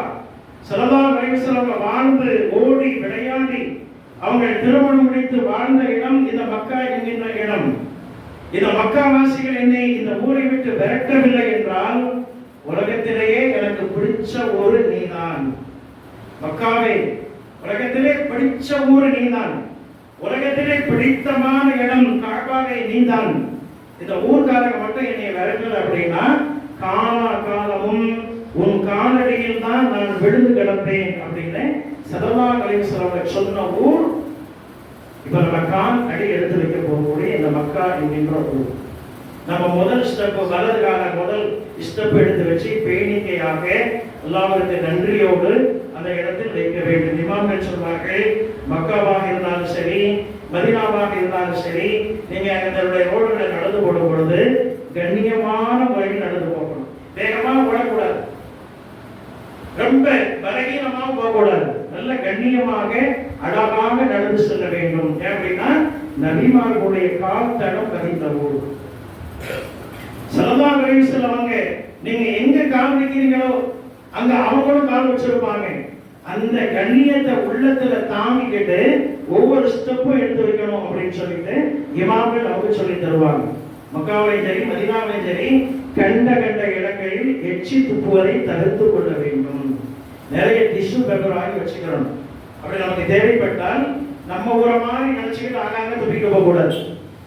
ஏன் அப்படின்னா நபிமார்களுடைய கால் தடம் பதிந்த ஊர் அந்த ஊர். அப்ப அந்த ஊர்ல இந்த மாதிரி நம்ம என்ன செய்யக்கூடாது, அலங்கோலப்படுத்தக்கூடாது, ஒடுங்கீனமாக நடந்து கொள்ளக்கூடாது. அப்ப அல்லாஹ்வுடைய கிருபையில் முதல் ஸ்டெப் பிஸ்மில்லாஹ்னு சொல்லி எடுத்து வச்சு மக்காவில் நம்ம என்ன செய்யறோம், உள்ள என்றாகணும். நமக்கான அந்த ஹோட்டல்ல நம்முடைய லக்கேஜுகளை எல்லாம் எடுத்து உள்ள வச்சுட்டு முதல் முறையாக அவங்க நமக்கு ஃபுட்டு தருவாங்க. மக்கா ஹஜ் உம்ராவை பொறுத்த வரைக்கும், மக்கா மதீனா பொறுத்த வரைக்கும் இப்போதைய காலத்துல ஃபுட்டு அப்படிங்கிறது ஒரு பிரச்சனையே கிடையாது. முன்னாடி அதுதான் பெரிய பிரச்சனை. 2007 நாங்க முதல் ஹஜ்ஜுக்கு போனோம். இப்போ அவங்களாம் ஃபுட்டு அப்படிங்கிறது ஒரு பெரிய பிரச்சனை. இந்த பெரிய பிரச்சனைக்கு நிறைய சொல்யூஷன்கள் அவங்க கொடுத்துருந்தாங்க. கிச்சன் கொடுத்துருவாங்க. ஊர்ல இருந்து தேவைப்பட்ட பொருளை நம்ம கொண்டு போகலாம், அங்க போய் ஆகி சாப்பிட்டுக்கலாம். அங்க பிரைவேட் கேட்டரிங் அப்படிங்கிறது அப்போ அறவே கிடையாது.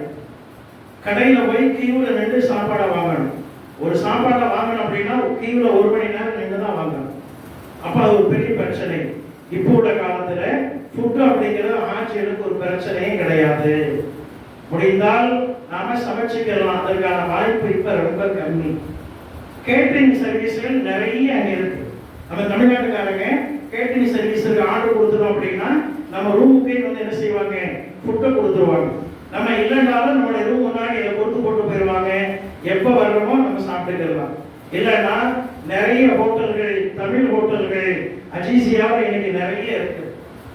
ரொம்ப நேரம் கியூல நிற்க வேண்டியதில்லை, ஈஸியா போய் வாங்கி நம்ம சாப்பிட்டுக்கலாம். கவர்மெண்ட் சாப்பில் ஃபுட்டு தயாரித்து வழங்கக்கூடிய ஒரு ஏற்பாடு இந்த வருஷம் அவங்க ஆரம்பிச்சாங்க, ஆனால் அது சக்சஸ்ஃபுல் ஆகல. அந்த வருஷம் அது கிடையாது. இப்போ ஃபுட்டை பொறுத்த வரைக்கும் இன்றைக்கு அது ஒரு பெரிய பிரச்சனை இல்லை. ஈஸியாக நம்ம என்ன செய்யலாம், ஃபுட்டை நம்ம வாங்கிக்கலாம். இப்போ போன உடனே அவங்க ஒரு ஃபுட்டு கொடுத்துருவாங்க நம்முடைய மல்லிங் மூலமாக. இப்போ நம்ம போயிட்டு இருக்கும் பொழுது நம்ம ரூமுக்கு முன்னாடி மல்லிங் ஆபீஸுக்கு தான் நம்மளை கூட்டிட்டு போவாங்க. மல்லிங் ஆபீஸ்ல நமக்கு பெரிய வரவேற்பு கொடுப்பாங்க. சம்சம் தண்ணி, பேச்சப்பழம், விஸ்வாங்கெல்லாம் கொடுத்து அரசு ரீதியான ஒரு வரவேற்போடு தான் அடுத்து நம்ம ரூமுக்கு கூட்டிட்டு போவாங்க. ரூம்ல போன ஃபுட்டு கொடுப்பாங்க.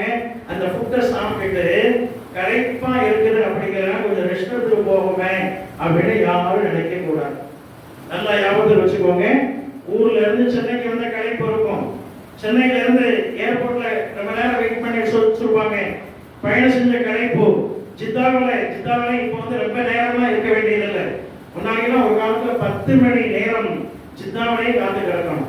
நாங்க 2007 6 மணி நேரம் ஜித்தா ஏர்போர்ட்லயே எங்களை வெயிட் பண்ண வச்சாங்க. செக்ஷன் வாரியா கொஞ்சம் நேரம் அங்க வெயிட் பண்ணி ஜித்தாவில இருந்து பஸ் புறப்பட 6 மணி நேரம் ஆகுது. இப்போ அந்த அளவுக்குலாம் இல்லை. கிட்டத்தட்ட 1 மணி நேரத்தில் எல்லாமே வேகமா நடக்குது. கம்ப்யூட்டர்ஸ் எல்லாமே அதனால வேகமாக வேலைகள் நடக்குது. சீக்கிரமா கொண்டு வந்துருவாங்க. இருந்தாலும் நமக்கு களைப்பு. சாப்பிட்ட உடனே கொஞ்சம் ரெஸ்ட் எடுத்துட்டு போகலாமா அப்படின்னு யாரும் கேட்கக்கூடாது. நீங்க அப்படி ரெஸ்ட் எடுத்தீங்கன்னா உங்க வீட்டம்மா சொல்லணும் உடனே கிளம்புங்க அப்படிங்க. இல்ல அவங்க கொஞ்சம் சோர்வா இருக்கிறாங்கன்னா நீங்க அவங்களுக்கு ஆர்வம் ஊட்டணும். அல்ல மற்றபடி ரூமோட மற்றபடி அப்படி இருக்காங்கன்னா நம்ம தான் ஆர்வத்தை ஊட்டணும். முதல் வேலையா உம்ராவை முடிச்சுட்டு வந்துருவோம். அதுக்கப்புறம் ரெஸ்ட் எடுத்துருக்கேன் அப்படின்னு ஆர்வப்படுத்தி அவங்கள கூட்டிட்டு போயிடணும். ஏன் அப்படின்னா நம்ம ரெஸ்ட் எடுக்கணும், நம்ம உடம்பு தாங்காதுதான். ஆனாலும் கூட நம்ம ரூம்ல போய் ரெஸ்ட் எடுத்தோம் அப்படின்னா செய்யக்கூடாத காரியத்தை செய்ய வேண்டிய நிலைமை ஏற்பட்டுரும். இப்ப நம்ம ரூமுக்கு போறோம், ஒரு இன்ச்சுக்கு பெட்டு போட்டிருப்பாங்க. அப்புறம் 2 இன்ச்சுக்கு என்ன செஞ்சிருப்பாங்க, 2 ஸ்கொயர் ஃபீட்டுக்கு பிளாங்கெட்டை தந்துருப்பாங்க. எல்லாமே ஏசி ரூம். நல்லா போத்தி படுத்துட்டோம் அப்படின்னா நேரம் போனதே தெரியாது. நம்ம சொல்லியிருக்கிறோம் எகராம் போட்டு நீயத்து வச்சுக்கணும் அப்படின்னா தரையை மறைக்க கூடாதுன்னு சொல்லியிருக்கிறோம். ரூம்ல உள்ள ஏசியில எல்லாம் மறந்து போயிடும். தரையை பொத்தி படுத்துருவாங்க ஆட்சியா. இப்ப எதை செய்யக்கூடாதோ எல்லாம் செய்யும்படியாக ஆயிரும். குளிக்கும் பொழுது சோப்பு தேய்ச்சி குளிக்கிற மாதிரி ஆயிரும். குளிச்சுட்டு எகராமில் அப்படியே சென்று அத்தரை ஊத்தி காபாவுக்கு போறமே, அதனால நிறைய நல்ல அத்தரை பூசிட்டு போவோம் அப்படின்னு நிறைய பேர் என்ன செய்வாங்க, ஆர்வ கோளாறுல அத்தனை மேல பூசிக்கிடுவாங்க. செய்யக்கூடாத காரியத்தை செய்யும்படியான நிலைமை ஏற்பட்டுரும்.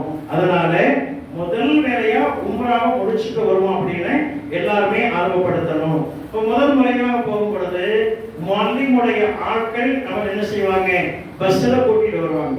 இப்போ அஜீசியா தங்குமிடம் அப்படிங்கிறதுனால அஜீசியாவில் இருந்து காபா வரைக்கும் மேக்சிமம் ஒரு பஸ் அல்லது 2 பஸ் மாறி வர்றது மாதிரி இருக்கும். முதல் ட்ரிப்பு நம்ம என்ன செய்வாங்க, பஸ்ஸுடைய டோக்கன் நமக்கு தருவாங்க. அப்ப எந்த இடத்துல பஸ்ல ஏறணும் அப்படிங்கறத நமக்கு கூட வந்து காட்டுவாங்க. காபாவில் வெளிப்புறத்துல எந்த இடத்துல நமக்கான பஸ் ஸ்டாண்டு அப்படிங்கிறதையும் நமக்கு அவங்க பாயிண்ட் சொல்லிடுவாங்க. இப்ப நம்ம என்ன செய்யணும், பாயிண்டா பார்த்து வச்சுக்கிறோம். காபாவில் ஒரு பக்கம் இன்னைக்கு புதிய எஸ்டன் அந்த பகுதி ஒரு பக்கம் இருக்கு. இப்ப அங்க பஸ் ஸ்டாண்டுல இருக்க வாய்ப்பே இல்லை. அதே மாதிரி ஸல்லல்லாஹு அலைஹி வஸல்லம் வீட்டுக்கு முன்னாடி பஸ் ஸ்டாண்டுகள் 2-3 இடங்களில் அமைக்கப்பட்டிருக்கும். அதே மாதிரி கிளாக் டவருக்கு கீழே அங்கேயும் பஸ் ஸ்டாண்டுகள் அமைக்கப்பட்டிருக்கும். நம்மள எந்த இடத்துல கொண்டு போய் இறக்குறாங்க அப்படிங்கறத லொகேஷன் நம்ம என்ன செய்யணும், பார்த்து வச்சுக்கிறோம். அப்போ திரும்ப நம்ம என்ன செய்யணும், திரும்ப நம்ம ரிட்டர்ன் ஆகும் பொழுது மல்லிமுடைய ஆட்கள் இருக்க மாட்டாங்க. அப்ப நம்ம அடையாளம் பார்த்து தான் நம்ம என்ன செய்யணும், ரிட்டர்ன் ஆகணும். அப்ப எந்த இடத்துல நம்ம இறங்குறோம் அப்படிங்கிற சுற்றுமுற்றும் நல்லா சுத்தி பார்த்துட்டு அந்த இடங்களெல்லாம் அப்படிங்கிற ஒரு போட்டோ எடுத்து வச்சுக்கிட்டு ஒரு அடையாளத்துக்காக போட்டோ எடுத்து வச்சுக்கிட்டு நம்ம என்ன செய்யணும், உள்ள காபாவுக்குள்ள போகணும். இப்போ உள்ள போகும் பொழுது நமக்கான சில அடையாளங்கள் இருக்கு. இப்போ காபாவுடைய வாசல் இது கிழக்கு பக்கத்தில் அமைஞ்சிருக்கும். இப்போ மேற்கு பக்கம் இந்த பின்னாடி உள்ள பக்கம், இது வடக்கு, இது தெற்கு. இப்ப இதை நம்ம அடையாளப்படுத்தி வச்சுக்கிறோம். இப்ப எந்த இடத்து வழியா நம்ம உள்ள போகும் பொழுது நம்ம உள்ள இல்லாம போது இந்த பக்கம் வருதா, காபாவுடைய வாசல் பக்கம் வருகிறதா, அல்லது இந்த பக்கம் வருதா அல்லது இந்த பக்கம் வருதா பேக் சைடு வருதா அப்படின்னு உள்ள லொகேஷன் நம்ம பார்த்து வச்சுக்கிறோம். இதெல்லாம் பாருங்க, நீங்க இது வரும்போது இந்த பக்கம் வந்துச்சு அப்படின்னா ரிட்டனும் அதே மாதிரி இந்த பக்கம் வழியாவே நீங்க வெளியே போகணும். இந்த பக்கம் வர்றதுக்கு வாய்ப்பு இல்லை. இந்த பக்கத்துக்கு அடுத்து புதுப்பள்ளி எஸ்டர்கள் இருக்கு. இந்த பக்கம் ஒரு அரை வட்டம் ஹதீபு பகுதி இருக்கும், இது அடையாளம். இந்த பக்கம் ஓப்பன்ல இருக்கும், இந்த பக்கத்து வழியா கூட நீங்க வரலாம். அதனால எந்த பக்கம் வழியா உள்ள வரும் அப்படிங்கிறத பார்த்து வச்சுக்கிட்டு இப்ப இன்ஷா அல்லாஹ் நம்ம என்ன செய்யறோம் அப்படின்னா அடுத்த அமலை நம்ம செய்யறோம். உம்ராவுக்கு தான் இப்ப நம்ம வந்திருக்கிறோம், ஹஜ்ஜுக்கு இல்லை. இப்போ உம்ரால 4 காரியம் சொன்னோம். முதல்ல இஹ்ராம், அது ஆல்ரெடி நம்ம சென்னையிலே போட்டு வந்துட்டோம். இரண்டாவது இப்ப தவாஃப் செய்யணும். அப்போ தவாஃப் செய்யக்கூடிய இடத்துக்கு இப்ப நம்ம வந்துட்டோம். நான் கொஞ்சம் வேகமாக சொல்றேன், நல்லா ஞாபகத்தில் வச்சுக்கோங்க. இப்ப நம்ம தவாஃப் செய்யக்கூடிய இடத்துக்கு வந்துட்டோம். பள்ளிவாசல், ஹரம் ஷரீஃப் பள்ளிவாசல், இதுக்கு பேரு காபா. இதை சுற்றிலும் இருக்கக்கூடிய ஓபன் பிளேஸுக்கு பேரு மத்தாப், தவாஃப் செய்யக்கூடிய இடங்கள். இதுக்கு மேல படிகள் வழியாக மேல ஏறி இருக்கக்கூடிய அந்த ரவுண்டப்புக்கு பேரு மஸ்ஜிதுல் ஹராம், ஹரம் ஷரீஃப் பள்ளிவாசல் அப்படின்னு பேரு. இப்ப பள்ளிவாசல் வழியாக தான் நம்ம இறங்கி வருவோம், படியை விட்டுக்களை இறங்கி வருவோம். இப்ப முதலாக நம்ம காபாவை பார்க்கும் பொழுது காபா முழுமையாக நம்முடைய கண்ணில் தெரிய வேண்டும். ஆஜிமார்கள் இந்த இடத்துல நல்லா ஞாபகத்தில் வச்சுக்கோங்க. இப்போ முதலா நம்ம காபா பார்க்க போறோம். ஏற்கனவே போயிட்டு வந்தீங்கன்னா இந்த பயணத்தில் முதல் திருப்பு. இப்போ முதல் முறையாக பார்க்கும் பொழுது காபா முழுமையாக நமக்கு தெரிய வேண்டும். இப்போ நீங்க உள்ள வருவதே பார்த்துட்டு வந்தீங்க அப்படின்னா பாதி தூணுல மறைச்சு பாதி பகுதி உங்களுக்கு தெரியும். அப்படி பார்க்க கூடாது, முழுமையாக பார்த்தால்தான் அதனுடைய முழு அழகை நாம பருக முடியும். முழுமையாக பார்த்தால்தான் நம்முடைய உள்ளத்தில் ஆழமாக அதை பதிக்க முடியும். அப்போ குனிந்த வண்ணமாக நம்ம அங்க வந்து எந்த இடத்துல இருந்து பார்த்தா முழுமையாக தெரியுமோ, அப்ப அந்த படி ஒன்னும் படிக்கு வந்துடணும், அந்த படியை விட்டு கீழே வந்துடணும். அப்ப தலையை அங்க இருந்து நிமிர்ந்து பார்க்கணும். முழுமையாக காபாவை நம்ம பார்த்து கண் சுமற்றுறதுக்கு முன்னாடி கேட்கக்கூடிய துவாவை அல்லாஹ் ஏற்றுக்கொள்வான். ரப்பனா ஆத்தினா ஃபித்துன்யா ஹஸனா வஃபில் ஆখিরাতি ஹஸனத்துன் வகீனா அஸாபன்னார்.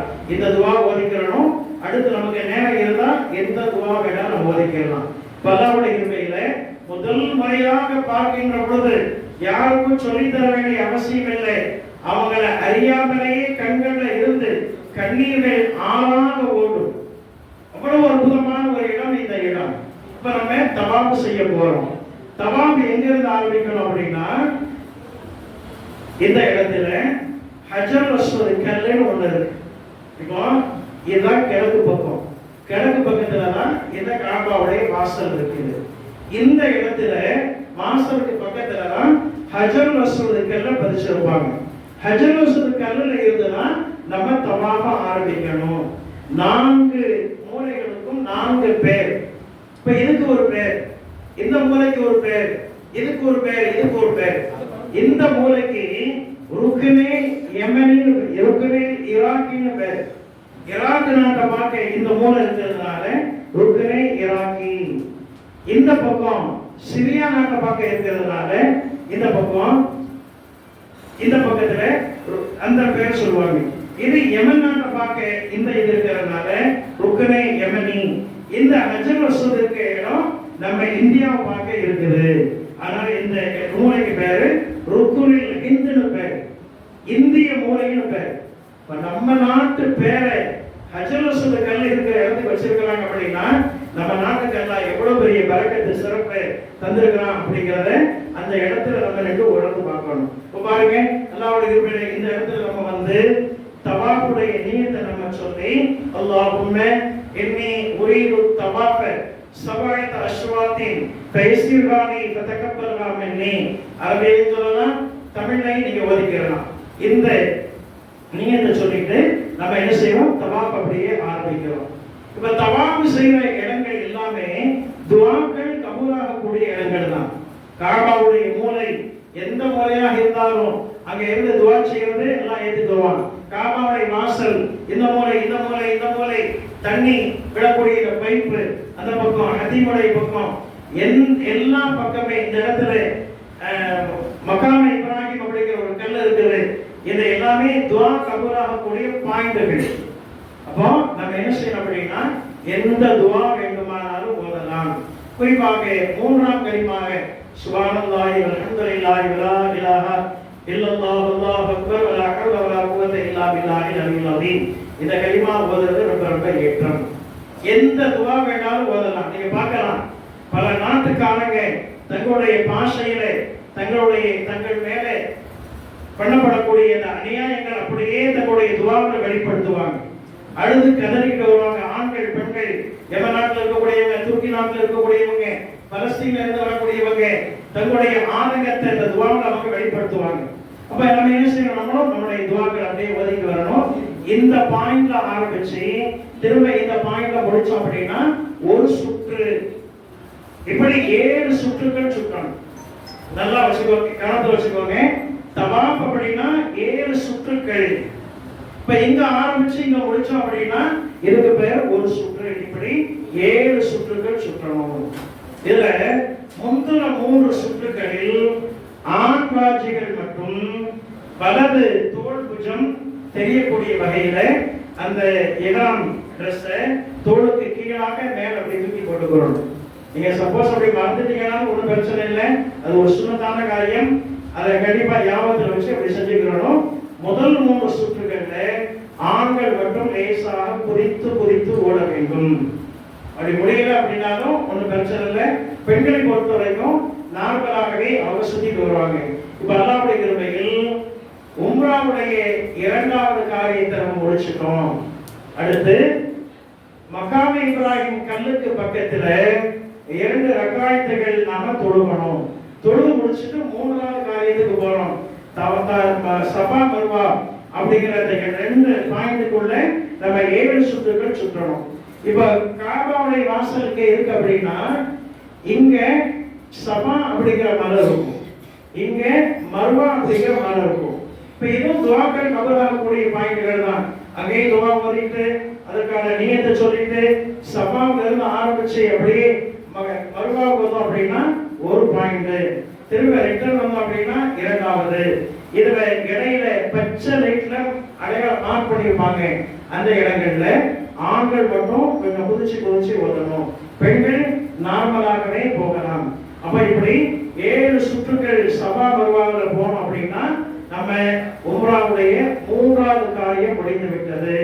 மிச்சம் ஒண்ணே ஒண்ணுதான் பாக்கி இருக்கு. என்னது? கடைசியா உம்ராவுல ஒன்றே ஒண்ணுதான் பாக்கி இருக்குது, ஹேர் கட்டிங், முடி வெட்டுறது. அப்போ முடி வெட்டிட்டோம் அப்படின்னா 4 விஷயங்கள் அப்படியே பூர்த்தியாகி விட்டது அப்படின்னு பொருள். இப்போ முடி வெட்டுறது அப்படிங்கும் பொழுது ஒரு விஷயத்தை நம்ம ஞாபகத்தில் வச்சுக்கிறணும். முடி நமக்கு நாமே வெட்டிக்கிற கூடாது, நாம அடுத்தவங்களுக்கும் வெட்டி விடக்கூடாது. ஏன் அப்படின்னா நாம இன்னும் இஹ்ராம் கூட தான் இருக்கிறோம். நம்ம பார்க்க சாப்பிட போய் நமக்கு மொட்டை அடிச்சாங்களோ இல்ல ஹேர் கட்டிங் பண்ணாங்களோ பண்ணி விட்டாங்க அப்படின்னா நம்ம அடுத்த ஆளுக்கு எடுக்கிறோம். நமக்கு பண்ணிக்கிறாம நமக்கு நாம எடுக்கக்கூடாது, நாம அடுத்தவங்களுக்கு எடுக்கக்கூடாது. லேடிஸுக்கு அதே மாதிரி தான். அங்க சில பெண்கள்லாம் இருப்பாங்க, ஒரு ஏர் கொடுத்தா கட் பண்ணி விடுவாங்க, அப்படி அவங்க எடுத்துக்கலாம். நமக்கு ஏற்கனவே முடி வெட்டிட்டோம் அப்படின்னா நம்மளுடைய வீட்டு அம்மாவுக்கோ அல்லது நம்முடைய தாயாருக்கோ சகோதரிக்கோ நம்ம வெட்டி விடலாம். அல்லது ரூம்ல யாராவது உம்ரா ஏற்கனவே போயிட்டு வந்தவங்க இருந்தா அவங்க நம்ம வீட்டுக்காரங்க என்ன செய்யலாம், வெட்டி விடலாம். இதை நம்ம கவனத்தை வச்சுக்கணும். ஹேர் கட்டிங் பண்ணிட்டோம் அப்படின்னா உம்ரா ஃபினிஷ்ட், உம்ரா முடிஞ்சிச்சு. குளிச்சு முடிச்சிட்டு நார்மல் ட்ரெஸ்ல நம்ம வந்துடும். இப்ப நார்மல் ட்ரெஸ்ல வந்துடும் அப்படிங்கும்போது இன்னர் வேர் தாராளமாக நம்ம போட்டுக்கலாம், உள்ளாடைகள் தாராளமாக நம்ம அணிஞ்சுக்கலாம். இதுல ரொம்ப முக்கியமான ஒரு விஷயம், தொங்கோட்டத்திற்கும் தவாபு செய்யறதுக்கும் ஒரு சின்ன வித்தியாசம் இருக்கு. அது நல்லா ஞாபகத்தில் வச்சுக்கணும். தவாப் அப்படிங்கிறது எந்த இடத்துல ஆரம்பிச்சோமோ அந்த இடத்துல வந்து முடிச்சா ஒரு சுற்று, அந்த இடத்துல இருந்து முடிச்சான்னா ஒரு சுற்று. ஆனா தொங்கோட்டம் ஓடுறது அப்படிங்கிறது ஒரு பாயிண்ட்ல ஆரம்பிச்சு ஆப்போசிட் பாயிண்ட்ல போய் முடிச்சோம் அப்படின்னா ஒரு சுற்று. திரும்ப ஆரம்பிச்ச இடத்துக்கு வந்தோம் அப்படின்னா அது 2வது சுற்று. இப்ப இதுக்கும் அதுக்கும் இருக்கக்கூடிய வித்தியாசத்தை நம்ம விளக்கிக்கிறோம். நிறைய பேர் அது தெரியாம 14 முறை ஓடி காலை ஒடிச்சுக்கிட்டவங்க நிறைய பேர் இருக்கிறாங்க. அவங்க 4 நாளைக்கு எதுக்கவே முடியாது. நான் தொகோட்டை ஓடும்போது காம் கடுக்க ஆரம்பிச்சிடும். அவங்க திரும்ப ஒரு நாளைக்கு ரெஸ்ட் தான் எடுக்கணும். இப்போ இதை ஆட்சியில் ஞாபகத்தில் வச்சுக்கணும். இதே இன்னொரு விஷயம், நம்ம தவாப் செய்யணுமா இல்லையா, இது தொழுகைக்கு நிகரான அமல். தொழுகைக்கு ஒரு ரொம்ப ரொம்ப அவசியம். இப்போ தவாப்புக்கு ஒரு ரொம்ப அவசியம்.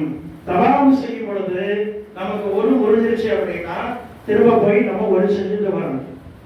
நம்ம ஒரு செய்யணும் அப்படின்னா உள்ளேயே ஒரு செய்வதற்கான இடங்கள் இப்போ 2-3 வருஷமா ஏற்பாடு பண்ணியிருக்கிறாங்க. யூரின் போகணும் அப்படின்னா வெளியே தான் போகணும். ஒரு மட்டும் வரணும் அப்படின்னா மேல ஏறி போகக்கூடிய ஏணிப்படிக்கு கீழே ஆண்களுக்கு வேற பெண்களுக்கு வேற ஒரு செய்யக்கூடிய இடத்துல வச்சுக்கிறாங்க. ஒரு செஞ்சுட்டு வந்து எந்த சுற்றுல நமக்கு ஒரு போச்சோ அந்த சுற்ற ஆரம்பத்தில் இருந்து அந்த சுற்றுடைய ஆரம்பத்தில் இருந்து தொங்கணும். இப்ப இதை ஞாபகத்தில் வச்சுக்கிறோம். தொங்கோட்டம் ஓடும் பொழுது ஒரு ஒரிஞ்சிருச்சு அப்படின்னா ஒரு செஞ்சுட்டு பண்றது ரொம்ப ஏற்றம். இல்ல ஒரு செய்ய முடியல அப்படின்னா அது தொங்கோட்டம் கூடிக்கொள்ளும். அதனால இந்த பிரச்சனை இல்லை. இது தொழுகைக்கு நிகரான அமல் தவாப் அப்படிங்கிறதுனால ஒரு கண்டிப்பாக இருக்கணும். இப்ப நம்ம தவாப் செஞ்சுக்கிட்டு இருக்கிறோம். ஒரு தொழுகை நேரம் வந்துருச்சு, ஏதோ ஒரு இடத்துல அப்படியே தடுத்து நிறுத்திடுறாங்க அப்படின்னா நம்ம என்ன செய்யணும், தொழு முடிச்சுட்டு எந்த இடத்துல தொழுதமோ அப்படியே கண்டினியூ பண்ணிக்கலாம். நல்லா ஞாபகத்தில் வச்சுக்கோங்க. எந்த இடத்துல நம்ம தொழ சொன்னாங்களோ அந்த இடத்துல இருந்தே அந்த சுற்று அப்படியே கண்டினியூ பண்ணிக்கலாம். நம்ம 4-5 ரக்கா சுற்று நம்ம சுத்திட்டோம், கொஞ்சம் நமக்கு டயர்டா இருக்குது அப்படின்னா கொஞ்ச நேரம் ரெஸ்ட் எடுத்துட்டு திரும்ப பண்ணணும் அப்படின்னா திரும்ப அந்த சுற்றுடைய ஆரம்பத்தில் இருந்து தான் நம்ம என்ன செய்யணும், இதை தொங்கோட்டத்தை நம்ம தவாப்பை நம்ம ஆரம்பிக்கணும். இப்போ எல்லாம் அப்படிங்கிற இதை நம்ம ஞாபகத்தில் வச்சுக்குவோம். இப்போ ஒரு உம்ரா செஞ்சாச்சு, அடுத்து இன்னொரு உம்ரா